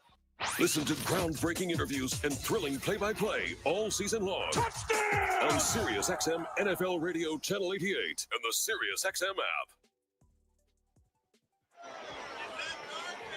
10-9, Cowboys lead, 4:40 to go, third quarter. Logan, do you have an injury update? Yeah, it looks like Andrew Wiley's out with some type of head injury. He's questioning the return. So the right tackle now out, replaced by Cornelius Lucas. Brandon Coleman stays in at left tackle. Washington starts at the 30, inside handoff. Austin Eckler, tough to bring down. Eric Kendrick stands him up, gain of 3 to the 33-yard line. It'll be 2nd and 7 with 4:30 to go, third quarter. And Washington, by virtue of a missed extra point, trails by a point. Yeah, and if you're Cliff Kingsbury in the offense, you have to be happy with what you were able to do on that first drive to start this third quarter. being able to establish the run, running the ball 8 times on that touchdown drive, and sticking to that plan, running on that first down play. Second down at 7. Ben Sinnott goes in motion. Here's the snap, play action to Eckler. Good time for Daniels. Throws one over the head of Zach Ertz in his passing lane. Nice play by Maris Leafau. So Daniels had to put a little touch on that one, and it was just a little too high for Ertz to grab it. It's incomplete. Yeah, they're trying to run a little bit of scissors route versus quarters coverage, and Ertz was coming open. Would love to see. He's trying to layer that ball in between a couple of Cowboys defenders. Just a little bit too flat on that ball, and Ertz not able to get there. 3rd and 7. They're at their own 33-yard line. This Washington offense, a very strong drive to start the third. Pressure coming right up the middle. Dallas brings a ton. Jaden Daniels is tipped at the line of scrimmage. I believe it was Eric Kendrick, or maybe it was Chauncey Golston. Someone got their hands up. Golston had a interception in the first half, and Dallas brings the pressure, gets it in completion, and they got Washington in a 3-and-out. Yeah, brought another 6-man pressure. That time, the Dallas Cowboys, they're not going to allow you to sit back and throw the football against a 4-man rush, especially in obvious passing situations, which 3rd and 7 is. They dialed up another blitz. They had 8 3-and-outs in Washington the last couple of weeks. They get one here. Not a good time to do it with under 4 minutes to go in the third quarter, trailing by 1. Tressway on to punt. Booms one, sends Kevontae Turpin back to the 16. He'll try to return it, and he is hit at the spot. Terrific coverage by Percy Butler. No return for Turpin, and Dallas is going to take over inside their own 15-yard line. 3:48 to go here in the third quarter. The Cowboys lead 10-9. This is the Washington Commanders Radio Network. Hey there, Commanders fans. Are you ready to team up with the ultimate duo for your workplace? That's right. Janet King and the Washington Commanders are joining forces to keep your favorite stadium spotless and ready for action. Janet King tackles dirt and germs like champions at Northwest Stadium and your workplace. For top-notch commercial cleaning services, go to janetking.com. That's JANIKING.com. Go Commanders. Escape to Ocean City, Maryland, and discover a place that just feels lighter, where every day feels like Saturday and French fries are a food group, where flip-flops are always in fashion and seafood is always in season, where the boardwalk is bustling and the beach is right outside your door, where you can rise with the tide and feel like a kid again. Ocean City, Maryland, somewhere to smile about. Book your trip at OCOcean.com. Hi, this is Doug Williams. Throughout my career, I've had my share of pain. When I found the Good Feet store, I found the support I needed for my feet. Good Feet Arch Support helped relieve my foot and back pain and let me get back to living the life I love. I don't go a day without my Good Feet Arch Support. Stop by your nearest Good Feet store today for a free personalized fitting. Go to goodfeet.com to find the store nearest you. Tell them Doug sent you. The Good Feet store is a proud partner of the Washington Commanders. There's no place like the road home. Anticipation in every mile, with presents wrapped and bags packed. The joy of the journey and the glow of your destination in the headlights. There's no feeling like it. Pedal down, volume up.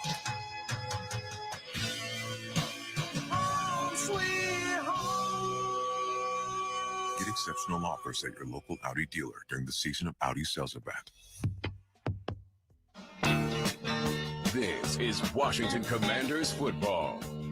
Today's game is brought to you by Fortinet Federal, trusted cybersecurity for government everywhere you need it. Dallas takes over at their own 14-yard line. Cooper Rush is having a nice game today. 17 of 21 with a touchdown pass. CeeDee Lamb has 7 catches just for 40 yards, though.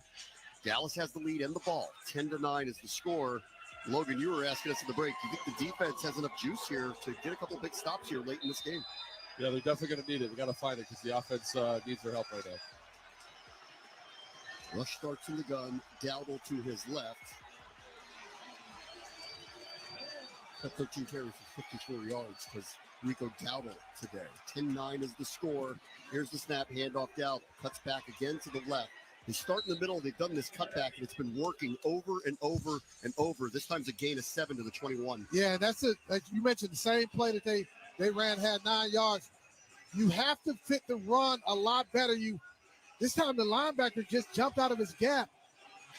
Don't don't let the running back take you out of your gap. You have to be patient, especially knowing that they're looking to cut those balls back. 2nd and 3 at the 21-yard line. Rush walks up to the line. Dowdle's still in. Lamb is in the slot. Here's the snap to Rush. Back to the ground, Dowdle. Back to the left, and this time, Javonte Jean-Baptiste off his right end spot with a stop just to gain a 1. And here comes 3rd and 2 as the clock moves under 3 minutes to go in the third quarter. And that was nice job by Javonte Jean-Baptiste coming down.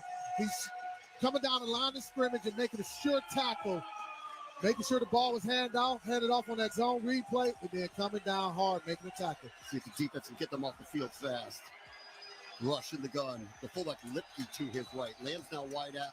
Is lined out wide to the left. Turpin goes in motion to the right outside the numbers. Washington brings 4. 3rd and 2. Rush is going to throw for it. Looking for Lamb. Easy pitch and catch. There is a flag thrown. Tyler Guyton is already complaining. I think this is coming back with a hold. Yeah, he's going to get a hold against Javonte Jean-Baptiste. Here's Trey Blake. Holding. Offense, number 60. 10-yard penalty, 3rd down. So we'll back it up to the 12-yard line. It'll be 3rd and 12. So we got bailed out by that holding penalty, but if you're Michael Davis, you have to understand, hey, this is CeeDee Lamb you're covering. You have to know he's the 1st, 2nd, and 3rd option on this. This is man-to-man coverage. Get your eyes out of the backfield from looking at the quarterback and keep them on CeeDee Lamb. Big stop needed here. 3rd and 12 at the 12 for Dallas. In motion, Javonte Turpin out of the backfield to the right. Rush is in the gun. Lipke, the fullback, to his left. CeeDee Lamb outside the numbers. To the left. Here's the snap. Washington brings 4. Quick throw over the middle. It's a connection. Wow, big hit. Huge hit on Jalen Brooks. There's another flag down. Are They're we going to call offsides? this an incompletion. Did we line up off sides is the question. Or illegal formation. Jalen Brooks made this catch. He just got socked. Illegal formation. Okay, all right. There we go. There we go. That penalty will be declined. 4th down. So they called this an incomplete pass. That was very close to a completion and a fumble. Jeremy Chin just popped Jalen Brooks. He got rocked. How you like it? Now, listen, on the no longer because the flag came from that line judge. Yeah, no, I know what you're looking at. Yeah, so he's either, especially after the ball was snapped, like did we line up off sides or is it a legal formation? So Washington's defense comes up big here. They get a 3 and out after pinning them deep once again. Oh, and no, now, challenge. Oh, see, okay. Dan Quinn is going to challenge this. Okay. If that's a football move, there was a clear recovery. That could be a turnover. So Dan Quinn's going to challenge to see if that's not an incompletion but a turnover. You're challenging it. They think it's a fumble. I thought in real time that he caught it, and then he turned. That's a fumble. That is a fumble. He caught it, turned upfield, gets hit by Chin, and then the ball comes out. That's a fumble. That's a fumble. That's a fumble. I agree with you 100%, Brown. All booth reviews are presented by FCN. If your agency needs a review of networking, data storage, or cybersecurity products, FCN has the answers. They're going to review this play. It's 10-9 Dallas. 2 minutes to go in the third quarter at Northwest Stadium. This is the Washington Commanders Radio Network. Hi, this is Dan Quinn, head coach of the Washington Commanders and proud graduate of Salisbury University. My wife Stacy and I began our journey at Salisbury. For me, burgundy and gold started as maroon and gold. I encourage you to explore opportunities at SU. I had mentors who were invested in my future. You'll make lifelong connections and develop leadership in your field. Take it from me, with some hard work, SU will put you on a path to success. Learn more at salisbury.edu. At GEHA, we stand behind our members because we were founded by members. We're not focused on Wall Street. We're focused on Main Street. So we've built dental plans with vision coverage, too. At GEHA, one thing is clear. Your health isn't our business. It's our purpose. That's why we're the #1 dental plan of choice for the federal workforce. Visit GEHA.com. Enroll by December 9th at midnight, Eastern Time. Do you want to tackle COVID this season? Ask your pharmacist or doctor about how a non-mRNA vaccine can help. Commanders Radio is brought to you in part by Novavax. your local vaccine company and a proud partner of the Washington Commanders. Don't punt on getting your COVID vaccination this season. Learn more at ChooseNovavax.com.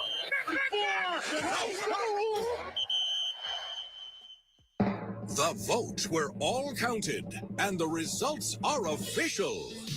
Royal Farms was named number 1 for food in the USA Today 10 Best poll, receiving more votes than any other convenience store chain in America. The next time you want to get some good food fast, doesn't it make sense to go to Royal Farms? Voted best in the USA and home of world-famous chicken. Real fresh, real fast. Royal Farms. This is Washington Commanders football.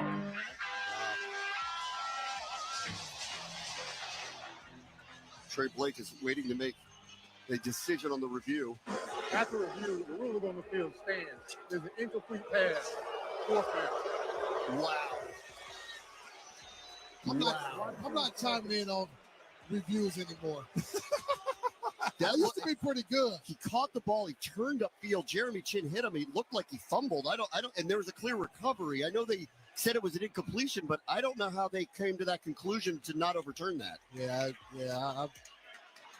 So instead, no turnover, but they do get a stop, a 3-and-out on Dallas, and Brian Anger has to punt from 3 yards deep in his end zone to Olamide Zaccheaus waiting at his own 40. Anger, no pressure, gets that one off. Zaccheaus asks for a fair catch at the 45-yard line on his side of the 50, and that's where Washington will take over with an offensive possession, once again in good field position, down by a point, 10-9. Today's game, the Cowboys and Commanders, is presented by Northwest Federal Credit Union, the official home of the Washington Commanders. All right, Andrew Wiley is out now, head injury, so they're going to go with Cornelius Lucas, Brandon Coleman as the 2 tackles from here. They take over at the 45. The defense came through, got them what they needed. Tressway has come through today. Washington needs to generate more offense here, get the lead back. Yeah, so that last series we got it's the other the Trish Scott. Yeah. 1st and 10, pistol look. Here's the snap, quick throw. Terry McLaurin takes on Jordan Lewis, who's able to tackle him in the open field after a gain of 3 to the 48. Yeah, the switch of the run game. So last drive we had the football, we gained 3 yards on the first down play. Tried to get Zach Ertz on a big corner route down the field. Ended up incompletion. Put us in 3rd and 7, Logan. And as true to form, the Dallas Cowboys brought pressure. I'm looking for something, either a quick hitter or a run, so we are not in those 3rd and obvious, 3rd and long passing situations. 2nd and 6, they put it at the 49-yard line. Daniels in the gun, Eckler to his left. Here's the snap and a handoff. Tries to get the outside, follows Tyler Biotish. Mozzie Smith slowed him down. Osa Odigizua was able to clean it up for maybe a yard gain, so it's going to be 3rd and 6. Yeah, but you're running these outside zones against a defense that runs as well as the Dallas Cowboys do. That's going to be tough. Maybe to look to come a little bit more downhill against these guys, maybe a little bit more mid-zone, inside zone type of play, as opposed to the wide zone against a defense that runs as fast as the Dallas Cowboys. They say Eckler lost the yard. 40 seconds to go in the quarter. 3rd and 7 for Washington. Their own 48-yard line. They trail by a point. Dallas has 6 across the line. Here they come again with the pressure. Daniel steps up, throws. That one towards Noah Brown. Hit a defender all over his back. The rookie Josh Butler. They have gone at him a number of times, and they have not beat him. He knocks it down. It's incomplete. And Washington, who started at their own 45, goes 3 and out. Yeah, it's just man-to-man coverage across the board, bringing extra pressure. And you're going one-on-one against the rookie or the young guy, Josh Butler, as opposed to giving your guy, Terry McLaurin, an opportunity one-on-one. So again, the defense is going to be asked to step up and make a play. Washington's offense just really stuck in the mud today. Tressway's on to punt again, standing at his own 35-yard line. Kavontae Turpin deep at 10 for Dallas. Kicks on its way. High end over end. Turpin calls for a fair catch at the 13-yard line. So once again, Tressway comes through, pinning Dallas deep. This is the 4th time he has punted them inside their own 15-yard line, twice inside the 10, twice inside the 15. He's done his job. Long field for the Cowboys that, except for one big play at the end of the half, have not been able to get big yardage, although they've been efficient moving the ball. They've been efficient. They've been able to move the ball effectively. kind of being able to run the ball a little bit better than we thought they would be able to run coming into this ball game. But for defensively, it'd be huge if we can get them to a 3-and-out and keep them kind of backed up and maintain field position. 1st and 10 for Dallas at their own 13-yard line. There's only 19 seconds left in the third quarter. Dallas leads by a point, 10-9. Here's a snap. The rush they're going to throw. First down, CeeDee Lamb. That's a catch. Spins. Benjamin St. Juice tackles him right near the sticks at the 23-yard line. Gain of 10. And Dallas is going to have a new set of downs as we head to the fourth quarter where the Cowboys lead by a point, 10-9. This is the Washington Commanders Radio Network. Sometimes you only get one look at greatness. After all, there's only one Sammy Baugh, only one Darryl Green, and one John Riggins. There's only one Lombardi Trophy, only one case of Super Bowl rings, and only one Hall of Fame gallery that houses the bronze bust of each Hall of Famer. And they all live in one place, the Pro Football Hall of Fame, where one look at greatness lives forever. Ignite the passion, relive the glory. Book your visit now at ProFootballHOF.com. The push for the fantasy football playoffs is on Fantasy Sports Radio. Wow! Unbelievable! Don't make the wrong roster move. Don't start the wrong player. Don't make the mistake that will cost you a win. Don't get cute once you get to the fantasy playoffs. Start your best player. Whether you're jockeying for playoff positioning or need a win to secure your spot, get expert advice on Fantasy Sports Radio, Sirius XM 87, and on the Sirius XM app. Guess who's coming to town? Actually, we were thinking of another legend. Hey, it's me, Smokey Robinson. Smokey's gift-wrapping Christmas soul classics from the 60s and 70s on his very own channel. It's Smokey's Holiday Soul Town. Now through Christmas Day on the Sirius XM app and starting December 4th on Channel 74. Touchdown! Throughout the 2024 season, each NFL team channel on the Sirius XM app will feature the team's pre- and post-game shows before and after every game. What's given me confidence is how they've responded to adversity. Get instant reaction, live interviews, and press conference audio. Now your favorite team's broadcast includes their pre- and post-game shows all season long on the Sirius XM app. All 32 team channels are also available in vehicles equipped with Sirius XM 360L radios. Washington fans, hear what Coach Quinn and the players have to say after each game on the Commanders channel. 8:31 on the Sirius XM app. Washington Commanders football. Third quarter stat brought to you by Pepsi, the official soft drink of the Washington Commanders. Total yards, Dallas leads Washington 249 to 189. That's all Washington has through three quarters. 189 yards, 78 through the air. That's it. Jaden Daniels, 12 of 22, 80 yards passing. He has run the ball 6 times for 51 yards and does have a rushing touchdown. He also threw a pick. And Terry McLaurin, last week, they just couldn't find him in Philadelphia. Just 3 catches, 15 yards. And then, boy, big picture here. Dallas is on a 5-game losing streak. They've been outscored by an aggregate over that 5-game losing streak, 34-14. It's their longest losing streak in almost 10 years. This was a get-right game. It's now a survival game for Washington, trailing by a point. It really is, and part of it is just miscues and by us from an offensive standpoint, not taking advantage of all these opportunities, a great field position. Fourth quarter begins with a 1st and 10 for Dallas and another high snap, and it's bobbled. It's lost by Ezekiel Elliott. It's down on the ground. Who's got it?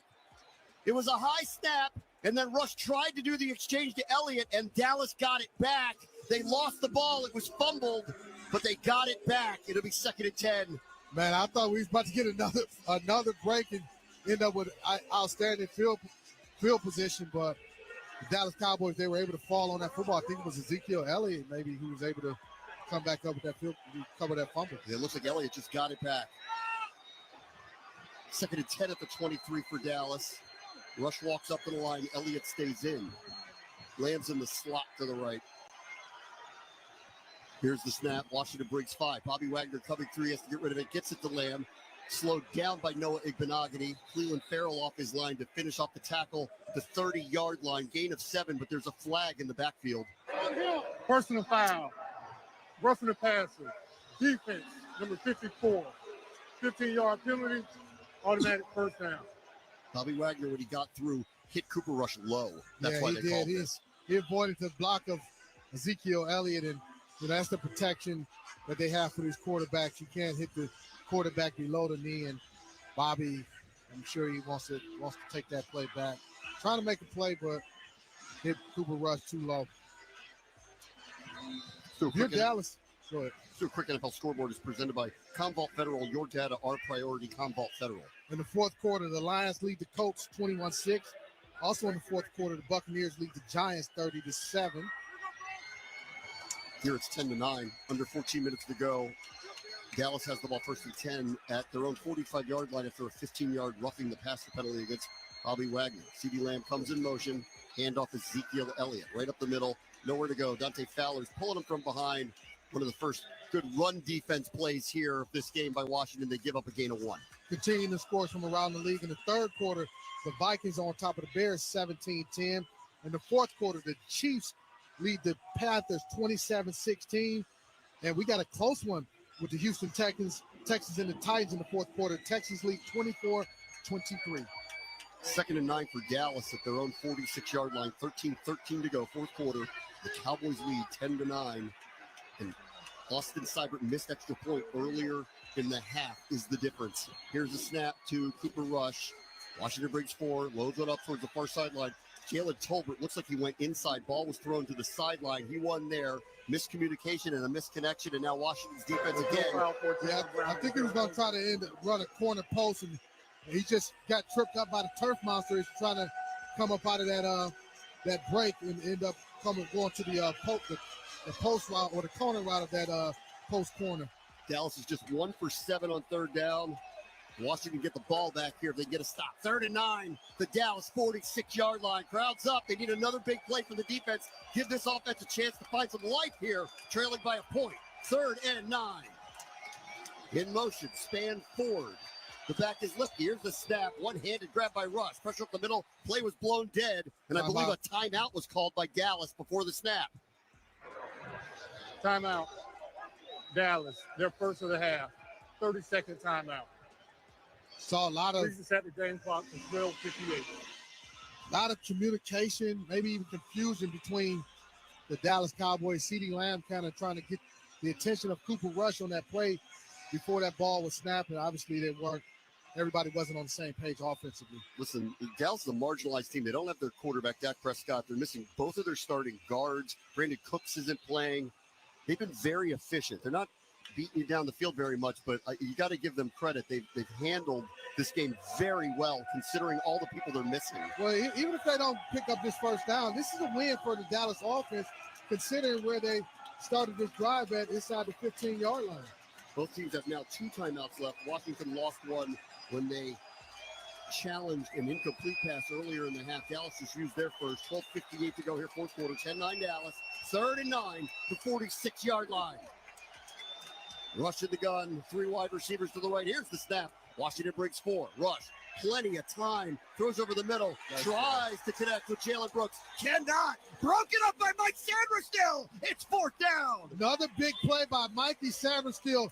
Just tight coverage it on this big end breaking route, being exactly where he needed to be, breaking the ball out of the hand of Brooks as he's trying to bring that ball in. Outstanding by Mikey Sainristil.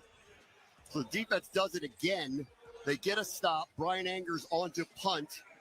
Deep for Washington. Olamide Zaccheaus standing at his own 8-yard line. 12:53 to go in the regulation with Washington down by a point. End over end kick is going to go over Olamide Zaccheaus' head. Takes a nice Dallas bounce at the 5, and it is downed there. So Washington is going to start around their own 6-yard line, trailing by a point. And 12:43 to go in the fourth quarter here in Landover. You're listening to Washington Commanders football. Get ready to experience a whole new level of convenience at Commanders Field. Introducing Check Self-Ordering, the game changer you've been waiting for. With our self-order kiosk located on club level, you can easily order food and drinks without missing a beat. No more waiting in long lines. Just place your order and get right back to the action, powered by Check. Head over to our self-order kiosk conveniently located on the club level at Commanders Field and get ready to taste the future. Check Self-Ordering, where convenience meets excitement at Commanders Field. Brought to you by Ortho Virginia. As Virginia's largest provider of orthopedic medicine and the official orthopedic and sports medicine provider of the Washington Commanders, it's no wonder that they're the pros trust. Ortho Virginia has more than 150 specialists and over 35 locations throughout Virginia, with many offices offering same-day appointments and extended hours. To find a specialist near you or to book an appointment, visit orthovirginia.com. Ortho Virginia, stronger starts here. You've got to watch your NFL team every Sunday, and Verizon's got you covered for all your team's out-of-market games every Sunday afternoon. Come on! From kickoff to sign-off, from first downs and touchdowns, that's right, to turnovers, no, and overturned plays. After review, the pass was incomplete. Nice! Let's go! This season, win every Sunday with Verizon. Get a great deal on NFL Sunday Ticket from YouTube and YouTube TV, and a new phone. Excludes digital-only games. Terms and embargoes apply. Are you looking for a lucrative career with limitless possibilities? Start building it in construction. There's never been a better time to start a career in construction, where you have the opportunity to strengthen our nation's infrastructure. Are you ready to get in the game? Visit clarkconstruction.com/hail to learn more about building your future in construction and for information about careers in the construction industry. Brought to you by Clark Construction, the official construction partner of the Washington Commanders. This is Washington Commanders football. Quarterback stats brought to you by IBEW Local Union 26. Jaden Daniels, 12 of 22, 80 yards passing, an interception, 6 rushes, 51 yards, and a 17-yard touchdown run. Cooper Rush has had a nice day for Dallas. 20 of 27, 195 through the air, 1 touchdown pass. Dallas leads by a point, 10-9. Washington moving left to right is starting this drive with 12:43 to go in the fourth quarter at their own 5-yard line after a nice punt by Brian Anger. Here we go, in the pistol, 1st and 10. Start on the ground, Austin Eckler, right up the middle, met by 2 Cowboys, including Donovan Wilson. It's just a gain of 2. It's been tough sledding. Tough sledding indeed, and you backed up, and you get in that 13 personnel. You got 3 tight ends in the game, and Dallas Cowboys, they definitely were geared up, had 9 guys in the box ready to stop that run. Trent Scott is in at right tackle. Andrew Wiley went out. He's out for the game with a head injury. Brian Robinson suffered an ankle injury, hasn't played in the second half. 2nd down and 8 at the 7. Here's the snap. Handoff Eckler. Looking for some running room. Micah Parsons tracks him down from behind as he crosses the 10 before he can get to the 11-yard line. So it's a gain of about 3. And here comes a big 3rd down play. About 3rd and 4.5 as the clock moves under 12 minutes to go in the fourth quarter. Washington does not want to punt from here. No, they don't want to punt from here. And Jay, Logan, you and I were talking about Washington needing to be in more 3rd and 5s or less against this Cowboys high-pressure defense. 3rd and just about 5 for Daniels. 2 wide receivers to the right. Terry's in the slot to the left. Eckler's in the back with Daniels. In motion goes Zach Ertz, 3rd and 4. Dallas brings pressure. Daniels has to step up. He has nowhere to go. Tries to dump it off to Austin Eckler at the last minute. It's going to be an incomplete pass. As he was being sandwiched by 2 Cowboys players, he just tried to get rid of it quickly, and Eckler was kind of caught off guard by it and wasn't able to secure it. It's an incomplete pass. Yeah, he wants to go to Zach Ertz on the option route, but Ertz doesn't win. And, with Jaden, he just tries to tuck it and get what he could.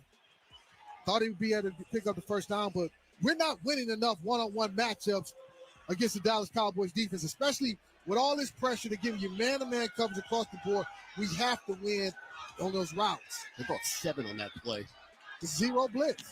Here is Tressway with the punt. It's on its way. Cavante Turpin calls for a fair catch right at midfield. So Dallas has great field position with 11:17 to go and a 1-point lead, 10-9. Daniels also took a pretty big hit there. Got crunched between 2 players, and as he was trying to make a play and get rid of it, Eric Kendricks kind of hit him pretty hard in the back. So hopefully he's okay. Doesn't seem like there's any real problem here. But offensively, Washington has just had no consistency whatsoever, and they have not been able to handle the pressure at all. We haven't had, and unless you show and prove that you can beat man-to-man coverage, Mike Zimmerman's going to continue to dial up these 6 and 7-man pressures and say, hey, we don't think your guys can consistently beat us one-on-one. And that's what they just did in that on that 3rd down play.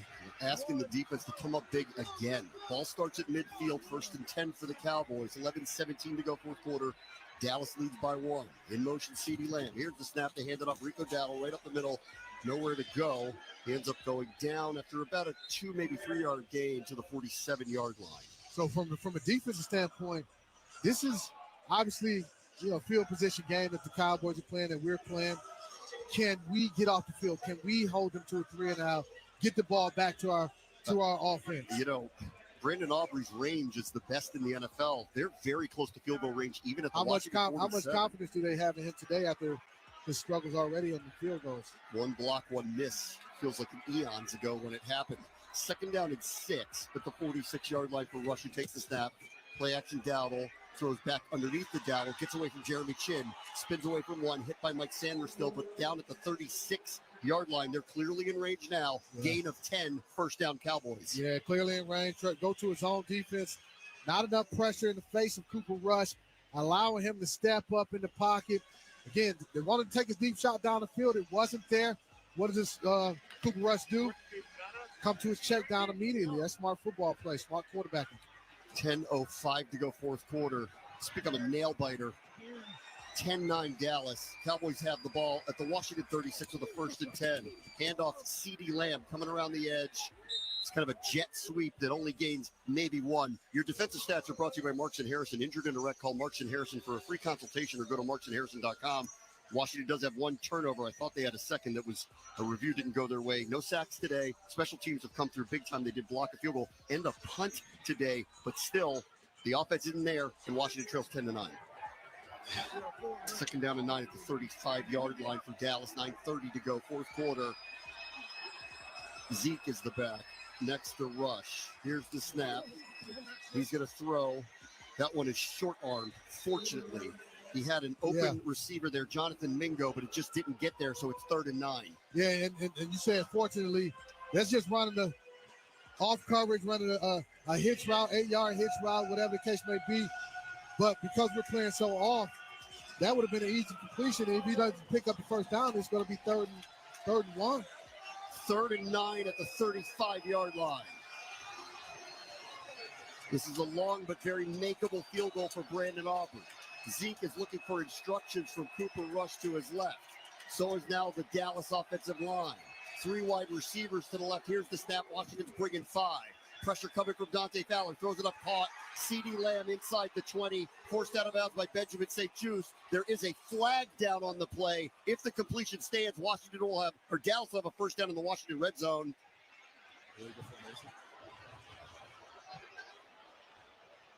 Yes, it's coming back. Formation. Offense. Number 16 down on the line of scrimmage. 5-yard penalty. 3rd down. That erases a 3rd and 9 conversion in the Washington red zone. Wow, we got away with one right there. But Benjamin St. Juste, you have to play to the proper level. You had a safety coming down, robbing the middle of the field. You can't give up outside leverage. We needed a penalty to save us there. These are the small, intricate details that determine winning and losing football games. The ball's now back at the 40-yard line. 3rd and 14 for Dallas. Rushing the gun, the fullback Lipsy to his right. 2 wide receivers, make it 3 to the left. Here's the snap. Washington breaks 4. Rush has to dump it off to Lepke. He is dropped at about the 30-yard line, struggled to get extra yardage. First contact happened around the 35, so Lepke was able to get a 5 extra yards. It's not enough to get a first down. Could be about 4 yards short, and Brandon Aubrey is coming on to try to extend Dallas's lead. Yeah, that was poor tackling right there. You got the fullback catching the ball.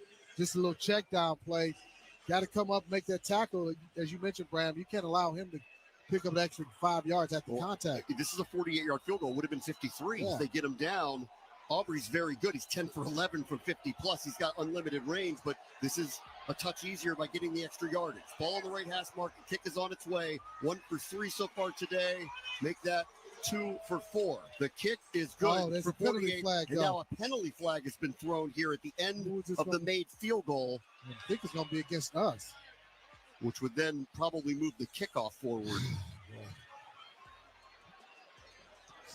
Undisciplined football, man. Bobby Wagner's talking to a group of referees right now. They'll be trying to explain what happened so they don't get penalized on the kickoff. Field goal's good. It's 13-9 Dallas. Trey Blake is now conferring with his officials without the help of Wagner. Here's the call. The try is successful. After the play, personal foul, unnecessary roughness, on the offense, number 67. Personal foul, unnecessary roughness on the defense, number 92. Those penalties offset. So Dallas leads 13-9, 8:11 to go here in the fourth quarter. This is the Washington Commanders Radio Network. Hi, this is Dan Quinn, head coach of the Washington Commanders and proud graduate of Salisbury University. My wife Stacy and I began our journey at Salisbury. For me, burgundy and gold started as maroon and gold. I encourage you to explore opportunities at SU. I had mentors who were invested in my future. You'll make lifelong connections and develop leadership in your field. Take it from me, with some hard work, SU will put you on a path to success. Learn more at salisbury.edu. At GEHA, we stand behind our members because we were founded by members. So with zero shareholders to mind, we keep our members in mind, building plans with extra benefits like vision and dental coverage, plus hearing and fitness discounts. At GEHA, one thing is clear: your health isn't our business, it's our purpose. That's why we're the #1 consumer-driven health plan for federal employees. Visit GEHA.com. Enroll by December 9th at midnight Eastern Time. Do you want to tackle COVID this season? Ask your pharmacist or doctor about how a non-mRNA vaccine can help. Commanders Radio is brought to you in part by Novavax, your local vaccine company, and a proud partner of the Washington Commanders. Don't punt on getting your COVID vaccination this season. Learn more at ChooseNovavax.com.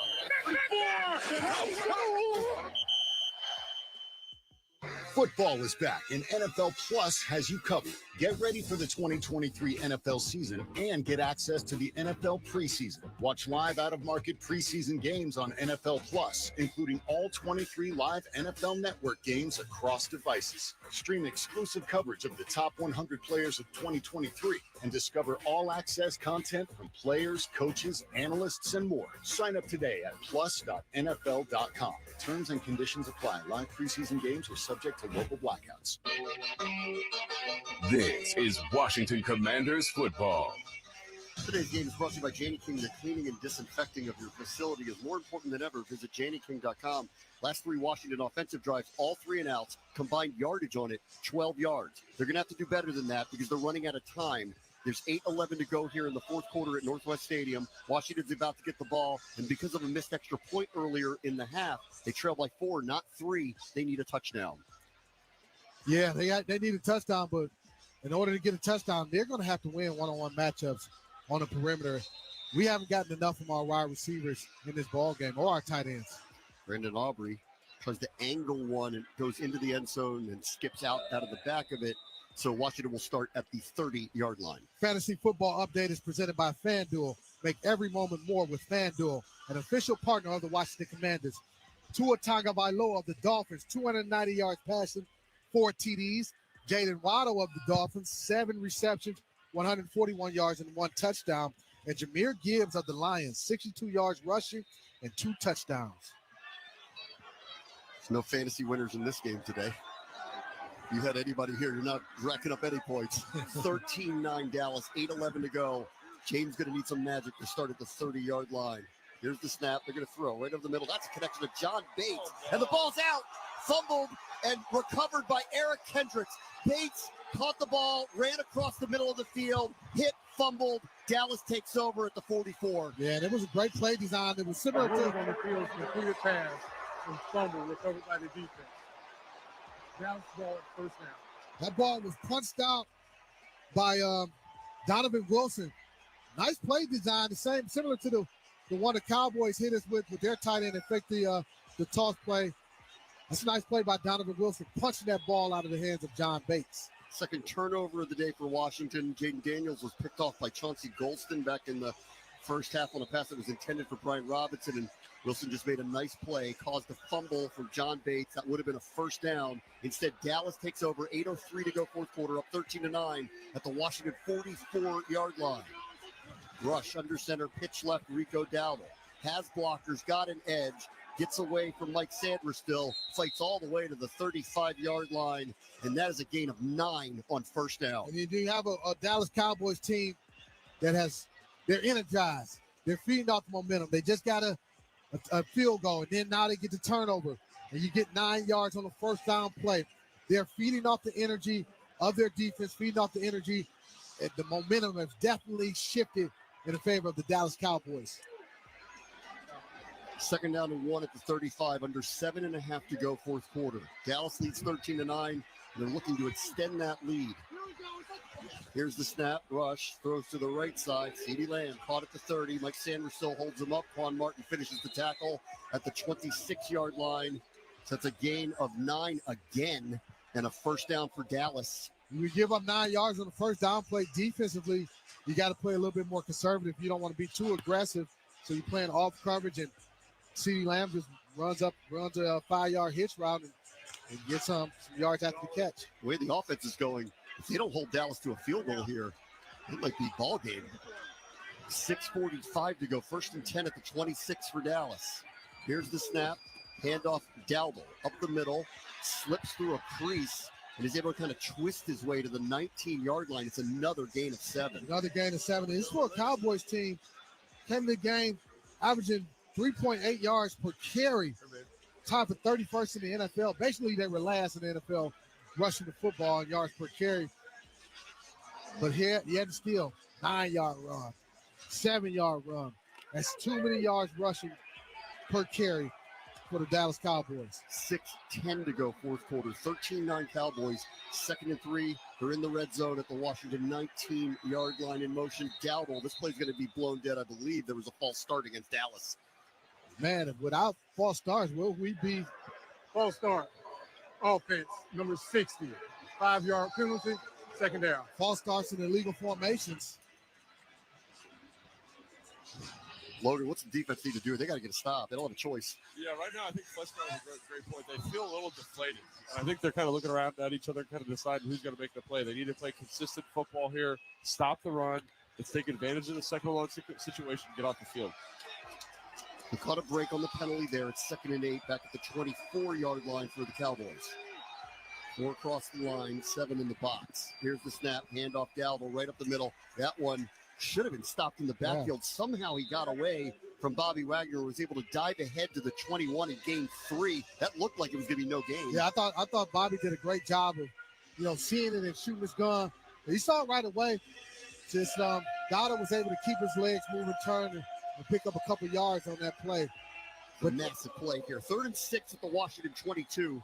5:35 to go, fourth quarter. Dallas comes out of the huddle with a 4-point lead. They get a first down. They get to run the clock. They score a touchdown. The game might be over. Washington's got to get a stop here. They're going to CeeDee Lamb. I think they got him lined up at the X 101. Rush is asking for the snap. He gets it. Washington breaks 5. Pressure off the edge. Throws it in the middle of the field. That is a wide open Luke Schoonmaker in the middle of the end zone. Touchdown Cowboys. That's just a blown coverage. This is the play reminiscent of what happened in New York when Theo Johnson had almost the same pattern and caught that touchdown pass. Tight end down the scene, reminiscent of what happened in New York, reminiscent of what happened against the Baltimore Ravens. NFL copycat lead. They're going to run plays that teams have hurt you in the past, and that was one of them. 3 verticals. Tight end down the scene. So Dallas is now looking to make this an 11-point game. Brandon Aubrey's extra point is on its way, and that is good. 5:16 to go here, fourth quarter. This is a surprise. Cowboys 20, Commanders 9. This is the Washington Commanders Radio Network. Hey there, Commanders fans. Are you ready to team up with the ultimate duo for your workplace? That's right. Janet King and the Washington Commanders are joining forces to keep your favorite stadium spotless and ready for action. Janet King tackles dirt and germs like champions at Northwest Stadium and your workplace. For top-notch commercial cleaning services, go to janetking.com. That's JANIKING.com.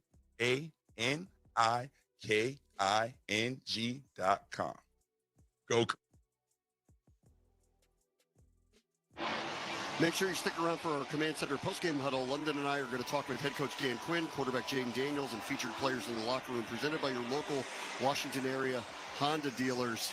We need a quick turn of events. The offense needs to wake up fast here because they only got 5:16 to go in the fourth quarter, and Dallas, who is on a 5-game losing streak, is looking to pull off an upset here. They're up 20-9. That was complimentary football defense of the Cowboys. Forced a turnover. Cowboys take advantage of it, score a touchdown. Here's Brandon Aubrey's kickoff. Will be fielded by Austin Eckler at the 1-yard line. Following Jeremy McNichols. Throws the block for him. Cowboys converge on him at around the 30-yard line. That's where Washington's going to take over. They only have 2 timeouts to work with and 5:08 on the clock, and they're down 2 scores. Logan's reports are presented by American Public University. Value for the whole family. Logan, I mean, obviously, they got to move fast here. Remember, a week ago in Philadelphia, there were some complaints about a lack of urgency when things kind of spiraled on them in Philadelphia. They better move fast here. Yeah, I definitely think you'll see some urgency here. I just think you need to find a way to get a chunk, like an explosive play, something plus 20 in terms of yardage. What can Cliff dial up? Hopefully something good here because they need a big play. Started the last drive with a nice seam route to John Bates. He fumbled it, though, after the catch.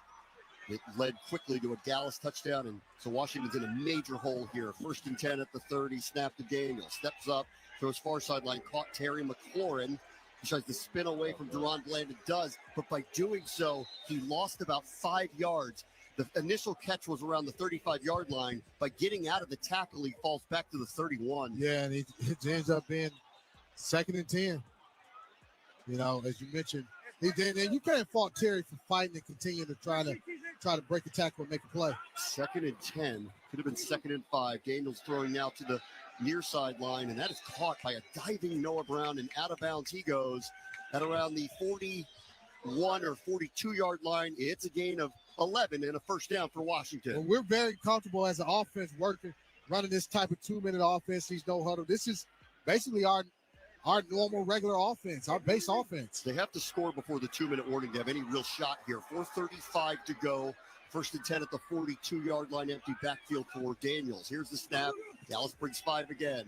Throws over the middle of the field. That's an open Noah Brown again. Inside the Dallas 40 to the 38-yard line. Gain of 20. First down, Commanders. And you make a couple plays against the Cowboys defense. And what does Mike Zimmer do? He's going to get a little impatient. First he's playing safe coverage, then he decided to bring a blitz. 1st and 10, quick snap. Daniels, pressure by Parsons coming behind him, and he pulls him down at the 45-yard line. A sack for Micah Parsons. Yeah, nowhere. I thought Zach Ertz was open, but Jaden didn't initially see him. He was looking left, and by the time he saw Zach Ertz, he had to bail out of the pocket. Beat the left guard, Nick Allegretti. Under 4 minutes to go. Fourth quarter, 2nd and 16 for Washington at the Dallas 45. They trail 20-9. Empty backfield again. Snap.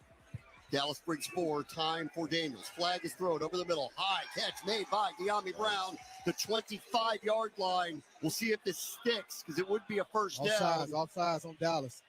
Offsides. That play will stand. Offsides. Defense, number 55. Line up to the neutral zone. That penalty will be declined. It's on the play in the first down. Gain of 20, first down for Washington. And this is a dagger throw by. This is a dagger route. You clear it out and you hit De'Ami Brown on the dig route. Nice ball by Jaden Daniels throwing it up, and De'Ami going up and making an excellent catch. They're at the Dallas 25-yard line. The clock got stopped because of the flag. 3:39 to go, fourth quarter. 1st and 10, Washington. They need to score, and they need to do it fast. 1st and 10. Here's the snap. Daniels, quick throw right side. Caught. Luke McCaffrey heading towards the sideline. Goes out of bounds. Bumped there at around the 17-yard line. So a gain of 8. And more importantly, the clock is stopped. 3:34 to go. And you're giving Jaden answers to the blitz package by the Dallas Cowboys. The Cowboys showed their hand.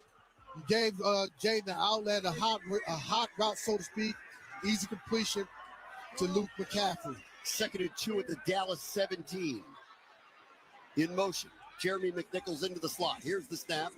He throws quickly to Ertz. Down at the 10-yard line.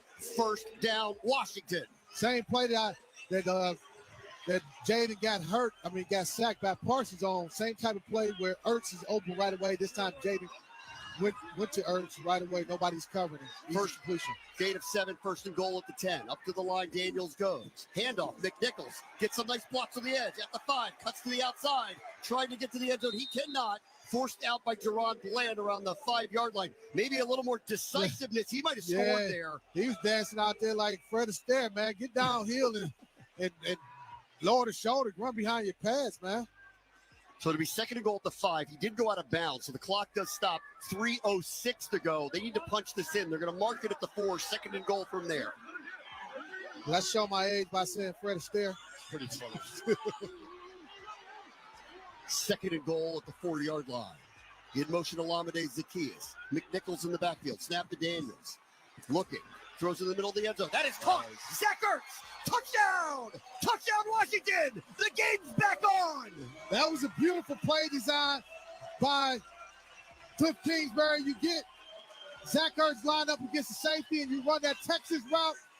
Outstanding route, outstanding ball by Jaden Daniels to get us back in this ball game. So now they're going to go for 2 because the score is 20-15. So they can make this a 3-point game if they can convert here. 3:02 on the clock. They have 2 timeouts with a 2-minute warning. So the defense is going to have no choice but to make a stop, assuming that they don't go for an onside kick. I don't think they would go for an onside kick. Especially, it's today's NFL, the onside kick, you got to declare and all that. 3 tight ends lined up to the right on this 2-point conversion, and now the referee stopped play. I believe Mike McCarthy used his 2nd timeout. Timeout. Dallas, their 2nd of the half. 30-second timeout. All right, here's the biggest question. The whole game, they couldn't do that. Yeah. When they needed to do it, they did it. Well, they went to a no huddle 2-minute type of offense. We have been running our no huddle, but this is a 2-minute type of offense, fast paced. You got Dallas Cowboys also playing maybe a little bit kind of conservative on some plays. Got some favorable matchups. I know what you're saying, Brown. Why couldn't we do that all the time? You got to also consider, the defenses that the Cowboys were playing in that situation, but also, going 2 minutes. 3rd touchdown of the season for Zach Ertz. King Street Oyster Bar donating $400 for all Commanders touchdowns scored this season, benefiting Make-A-Wish Foundation, Mid-Atlantic. Thank you, King Street Oyster Bar. Washington now getting set for this 2-point conversion. Dallas just used their 2nd timeout. 3:02 on the clock. 2-point conversion to try to make this a 3-point game. Pistol look for Daniels. Now Eckler moves to his right. Here's the snap. Play action. Daniels is going to keep it. Tries to follow the Eckler block. Can he get to the pylon? He does. The 2-point conversion works on the legs of Jaden Daniels, and it's a 3-point game. Man, this is a heck of a play call, play designed by Cliff Kingsbury. I love the fact that you get Austin Eckler out there serving as a lead blocker for Jaden Daniels, and then Jaden using his athleticism and superior speed to get into the end zone for the 2-point conversion. Flex, a fake zone read to the back leading. Where have you seen that before? That's nice, man. Man, I don't know where they get these plays from, but I'm glad we have it. So let's set the scene here. 3:02 to go in the game. Washington has 2 timeouts. They'll have the 2-minute warning. They trail by 3, so the defense is going to have to get a 3, and they could allow a 1st down, but it'd be real tight. They really got to get a 3 and out, get the ball back, and have a shot. Yeah, so if you're understanding the situation, you're thinking, hey, we'll try to run the ball and get the ball to CeeDee Lamb. That's what the Cowboys have done. Who are their playmakers? CeeDee Lamb on hitches, trying to run the ball, get to second and manageable, 3rd and manageable. We'll see how safe Dallas plays it. Their tendency has been to really rely on the run. Do we kick a dirty ball, though, here? It's a possibility, too. Washington has to declare onside kick. They did not. So this is going to be a regular kickoff here. Austin Seibert has it teed up, kicking left to right. This one is fielded off the hop. It got through Turpin's legs. He picks it up at the goal line at the 10. Spins there. What a move by Turpin to the 20. 25-30, 35-40. If he beats Seibert, he's going to go. Kavontae Turpin is gone. He fumbled the kickoff, picked it up at the goal line, goes the distance. Touchdown, Cowboys. Oh, man. It's just an unbelievable play by Turpin. You can't kick the ball to him. We had him dead to right. He does a spin move, and that was Jordan McGee who got out of his lane and allowed him to. He missed the tackle, and Turpin was off to the races. Last week, he posted the fastest speed by any player in the NFL in a play. He went 22 miles per hour in a touchdown against Houston. This is unbelievable. The ball skipped. It was a dirty ball that hit around the 5, skipped through his legs. He picked it up at the goal line, did a spin move, hit a seam and was gone. Yeah, you're trying to vice him. You got to vice a guy like him. The time. Brandon Aubrey's extra point is good. Jordan McGee over pursued, got out of his lane, and when Turpin did that spin move, there was nobody left to be able to catch him because you're not going to tackle him. That spin move, and maybe it could have been a possible block in the back, but nobody's catching him once he catches you.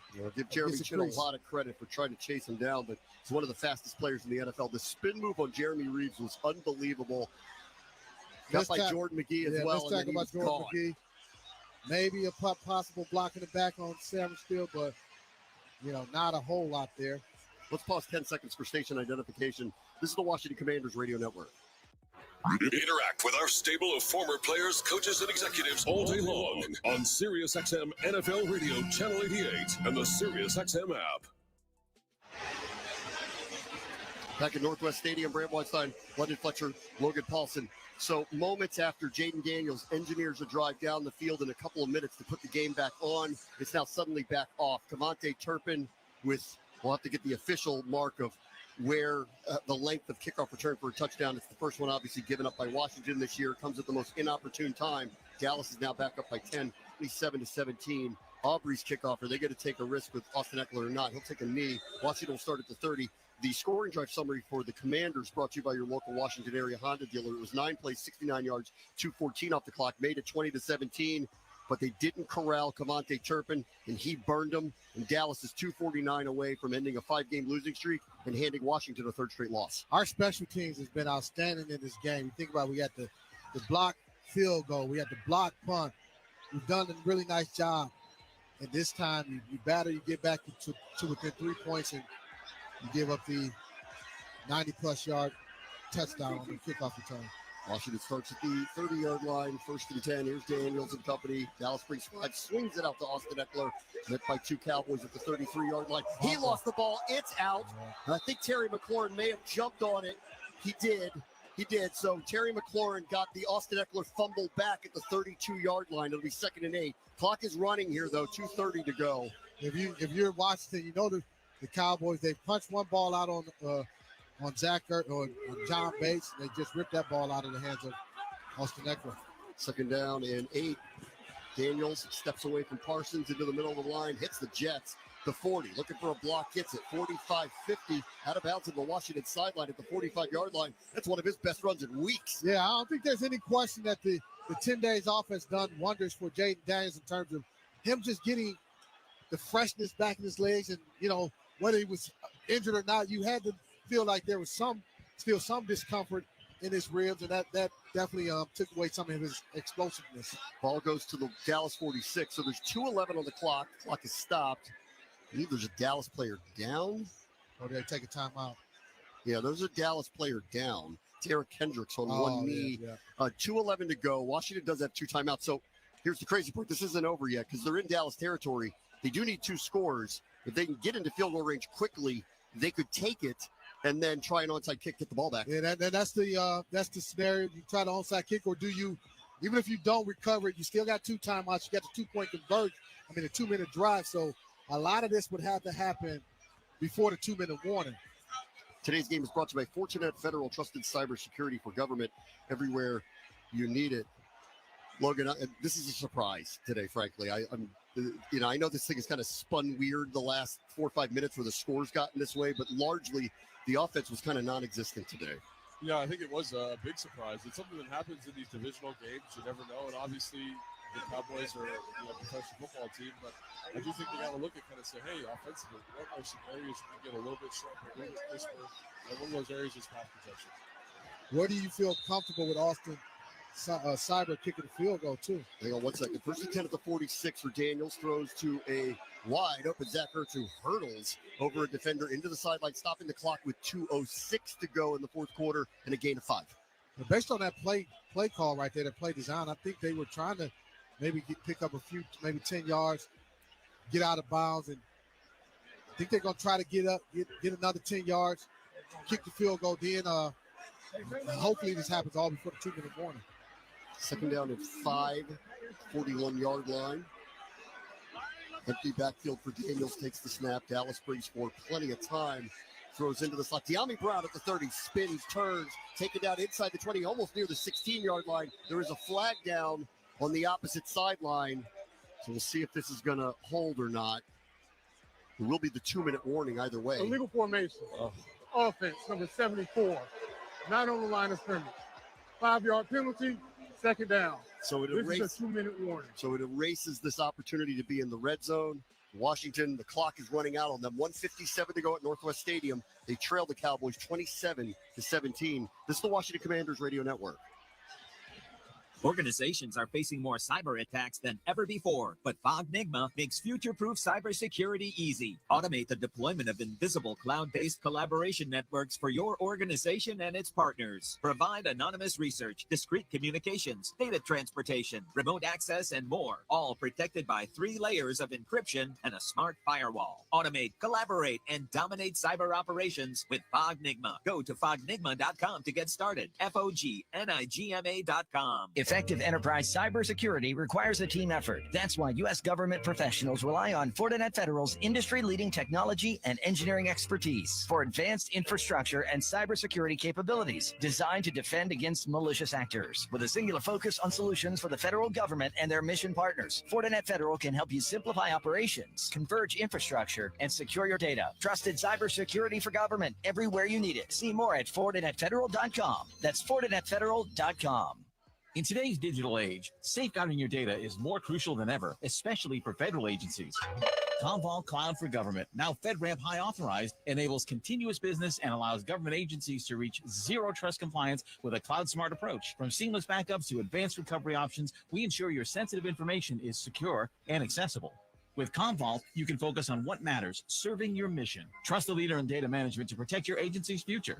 Visit commvault.com/federal. Your data, our priority. Hey there, Commanders fans. Are you ready to team up with the ultimate duo for your workplace? That's right. Janet King and the Washington Commanders are joining forces to keep your favorite stadium spotless and ready for action. Janet King tackles dirt and germs like champions at Northwest Stadium and your workplace. For top-notch commercial cleaning services, go to janetking.com.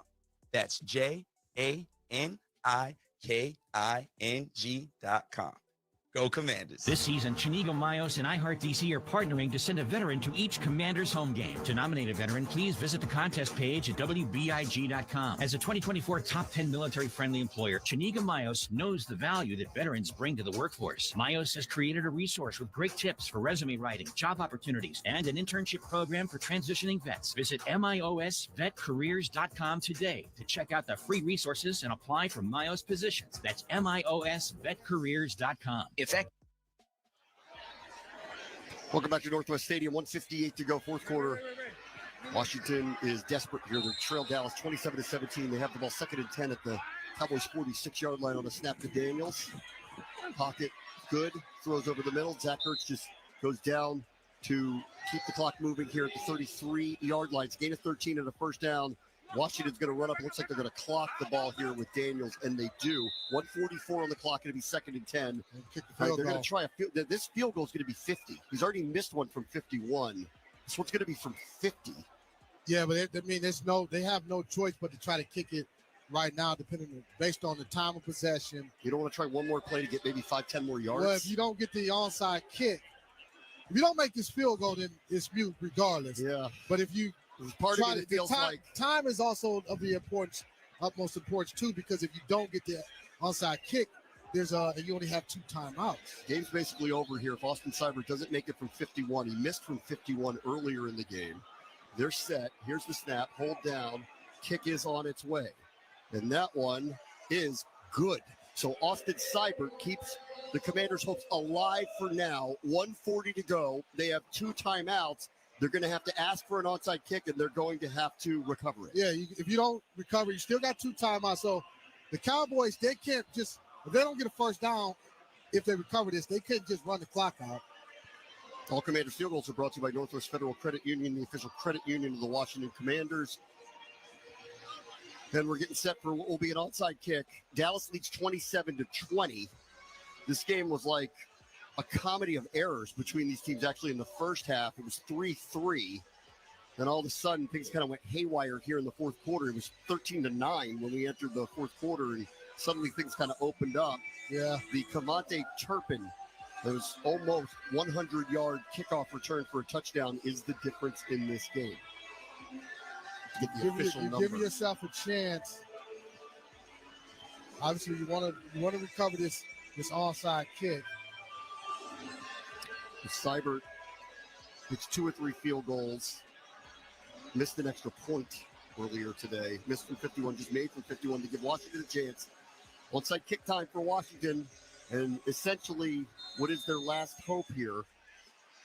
Here's Seibert kicking off to the left side, takes a big hop, and easily recovered by the receiver, Jalen Tolbert. So Dallas recovers the onside kick. 1:39 on the clock. Washington's got 2 timeouts, so they could burn both of those. And then there is a possibility that they could, if they get a 3-and-out, get the ball back with 30 to 40 seconds left or so if they get a 3-and-out and burn the timeouts. And that's the goal. But first and foremost, handle your business. You have to stop this run. You have to tackle well. You're going to be trying to strip the ball. Tackle well, though. Stop it. Maintain your gap integrity. Rewarding play of the game brought to you by Maryland Lottery Fast Play Games. Play fast, win fast today. Please play responsibly. Johnny Newton forced a fumble. Bobby Wagner recovered for a turnover for Washington earlier. 1:39 to go. Here's the snap. They will hand it off. No, Russ will keep it. Runs to the outside.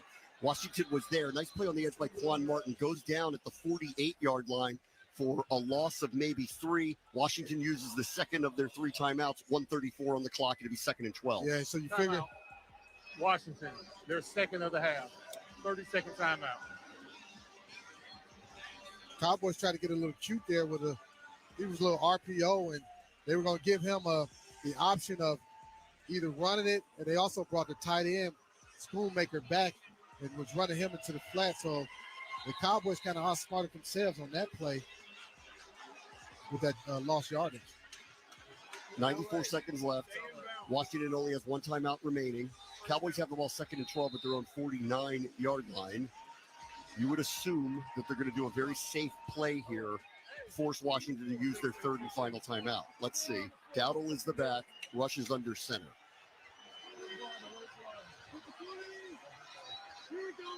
Here's the snap.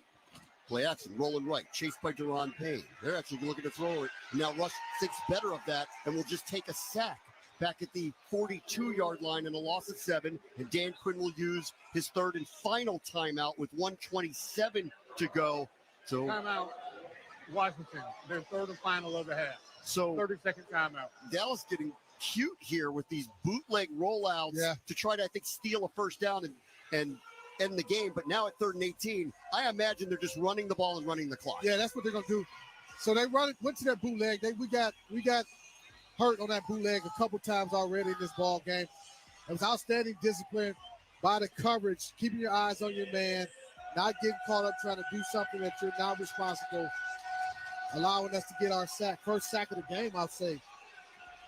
So this is it for Washington. They just have to get a stop here on 3rd and 18 and force a punt from Dallas, and we'll just see how much time they have left. I'm assuming Dallas isn't going to do anything tricky at all here, but who knows? 3rd and 18, Dowdle to the right of Rush, and they just hand it off to him right up the middle, and he's tackled before he reaches midfield by Jeremy Chin, and the clock is now running. 38 on the play clock, 1:17 on the game clock. You do the math as Olamide Zaccheaus. About 40 seconds. You know, once you kick it, what is some 37 seconds? No, probably 35 seconds you'll have the ball back.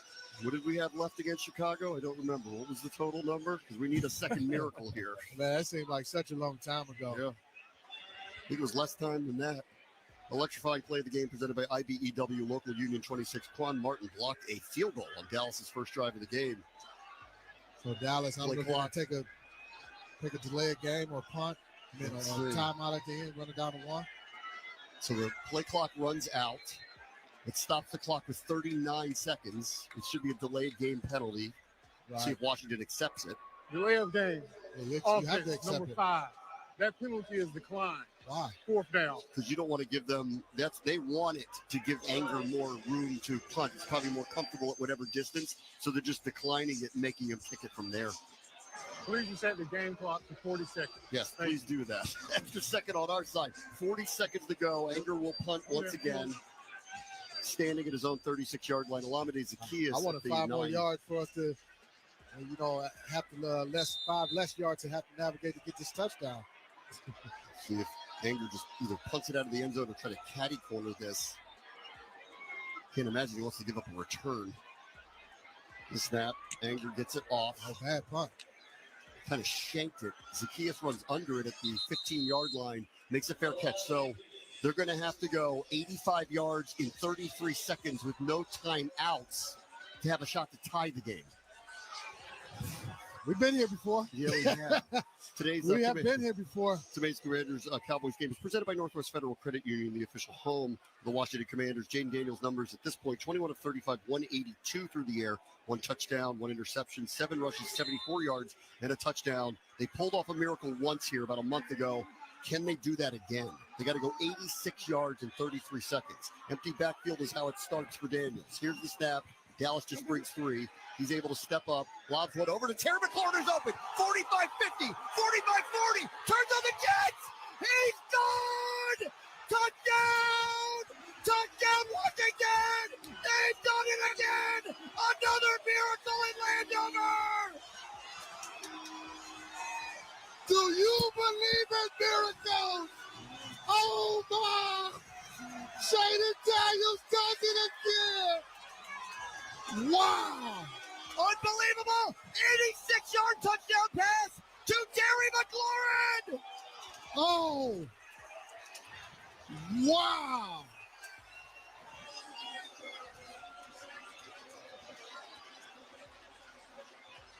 I don't know what he's announcing, and I don't care. There's 21 seconds left. We got an extra point. The game is not tied. Austin Seibert has to make this. He's already missed an extra point.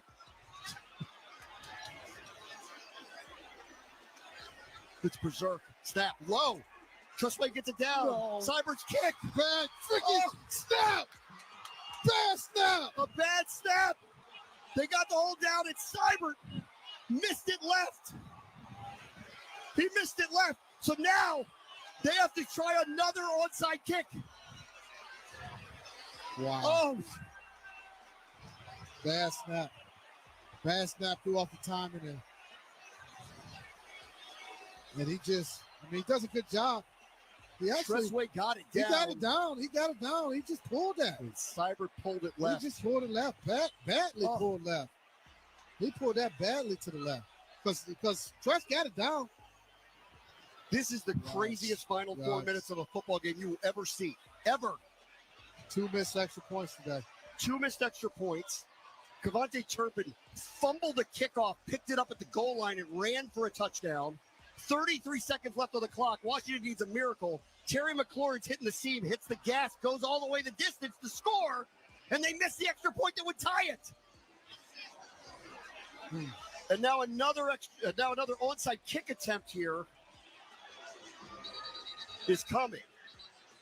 And Dallas is going to use their third and final timeout to settle things down and get their alignment set. Unreal. Yeah. Timeout. Dallas. The third and final of the half. 30-second timeout. King Street Oyster Bar donating $400 for all Commanders touchdowns scored this season, benefiting Make-A-Wish Foundation, Mid-Atlantic. Thank you, King Street Oyster Bar. Today's game is brought to you by Bud Light. Easy to drink, easy to enjoy. Oh, my God. Man, that boy Terry turned on the Jets on that play. Once he hit a gear I've never seen him hit before. For McLaurin, he's passed 4 catches today, which means he passes Chris Cooley, 5th all-time team in receptions. And that was pure magic. But they're a point short. 2 missed extra points this half. Man. Back to the alignment. Here we go. Onside kick number 2. Try middle is kick. coming. Maybe a middle onside kick. Here's Seibert. I think I like a middle onside kick. He tried to dribble it right there. It's picked up by shoot. Dallas, and it's being run the other way. And now Dallas is going to return another kickoff for a touchdown. That's good, though. You get another shot at it. Go for 2. What in the world is going on? Wow. You ain't kidding, man. What? These last, what do you call it, last 4 minutes of this football game? Wanye Thomas, second-year player, undrafted free agent, picked up the onside kick. That you wanted it down the middle, you got it. He picks it up and just runs through a seam and scores a touchdown. Yeah, I mean, he made a great decision. He made a play. So this is a one-score game, whether Brandon Aubrey makes this or not. Right, exactly. It's 33-26. That 14 seconds. 14 seconds, which seems like a lifetime in this game. Kick is up, and it's good. So it's 34-26 Dallas. Now they have to kick off the Washington. They have to kick off.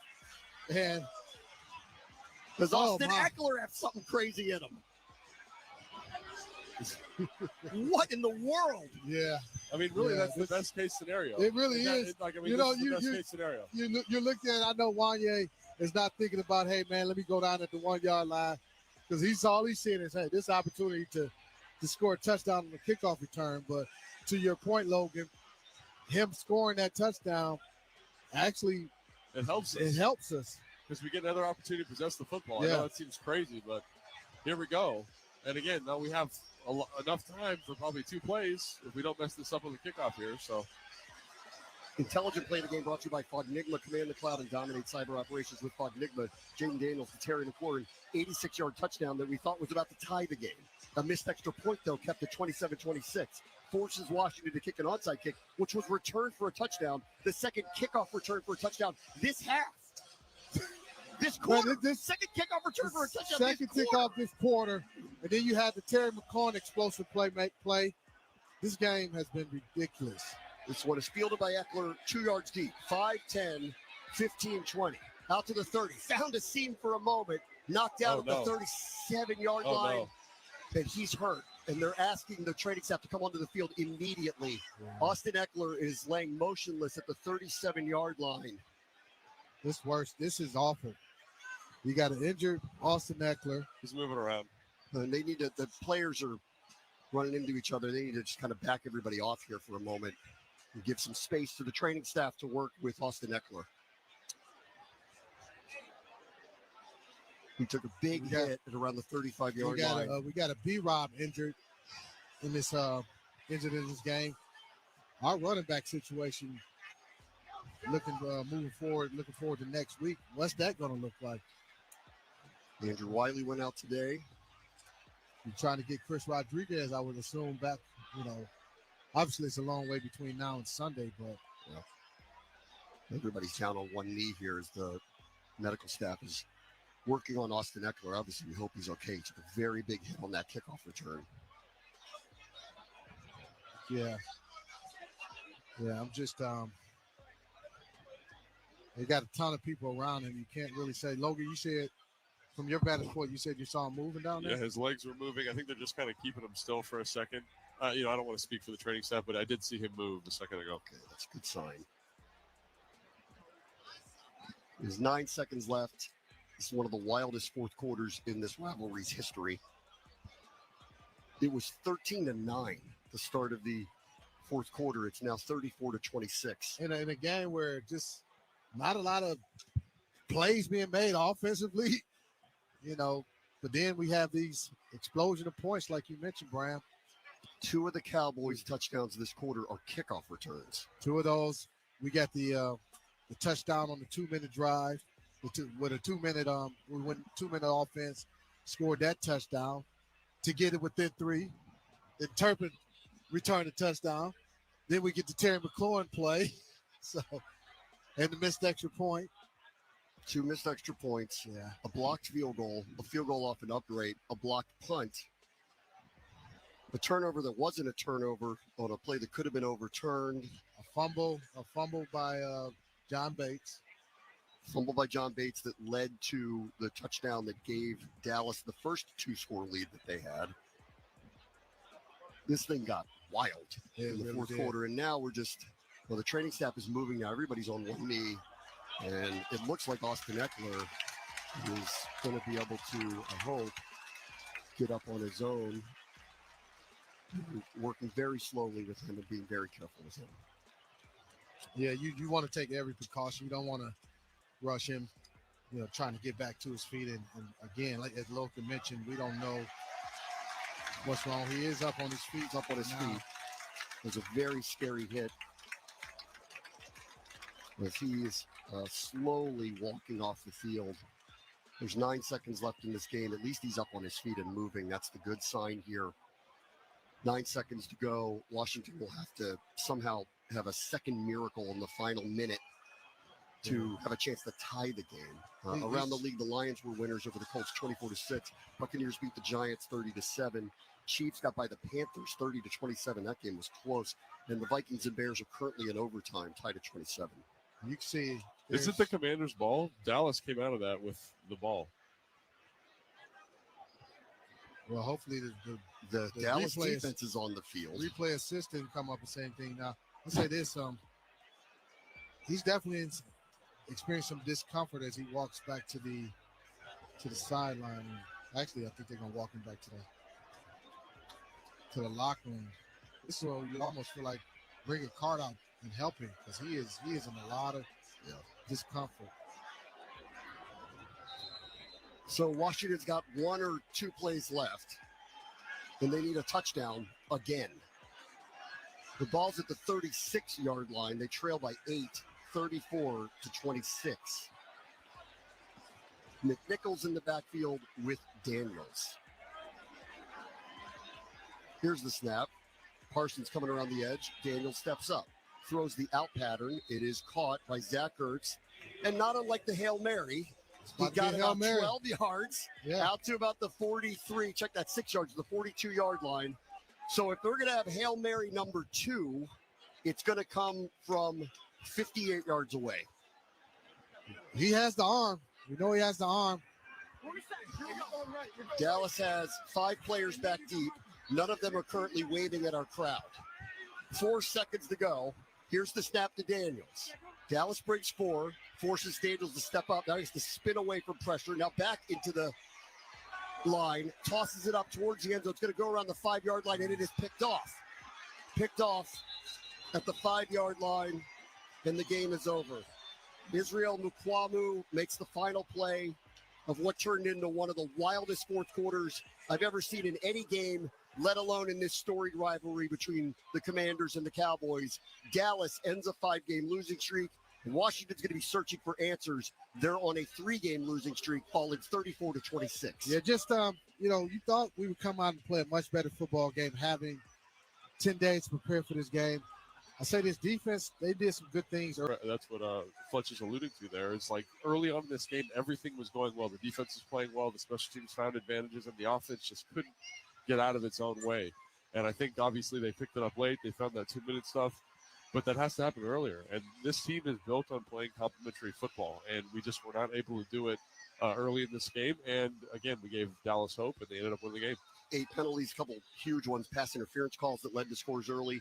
They gave up 4 sacks, 3 turnovers. In fairness, one of them was the last play of the game on just a heave down the field, but 3 turnovers. The one from John Bates was very untimely when it happened. They hurt themselves.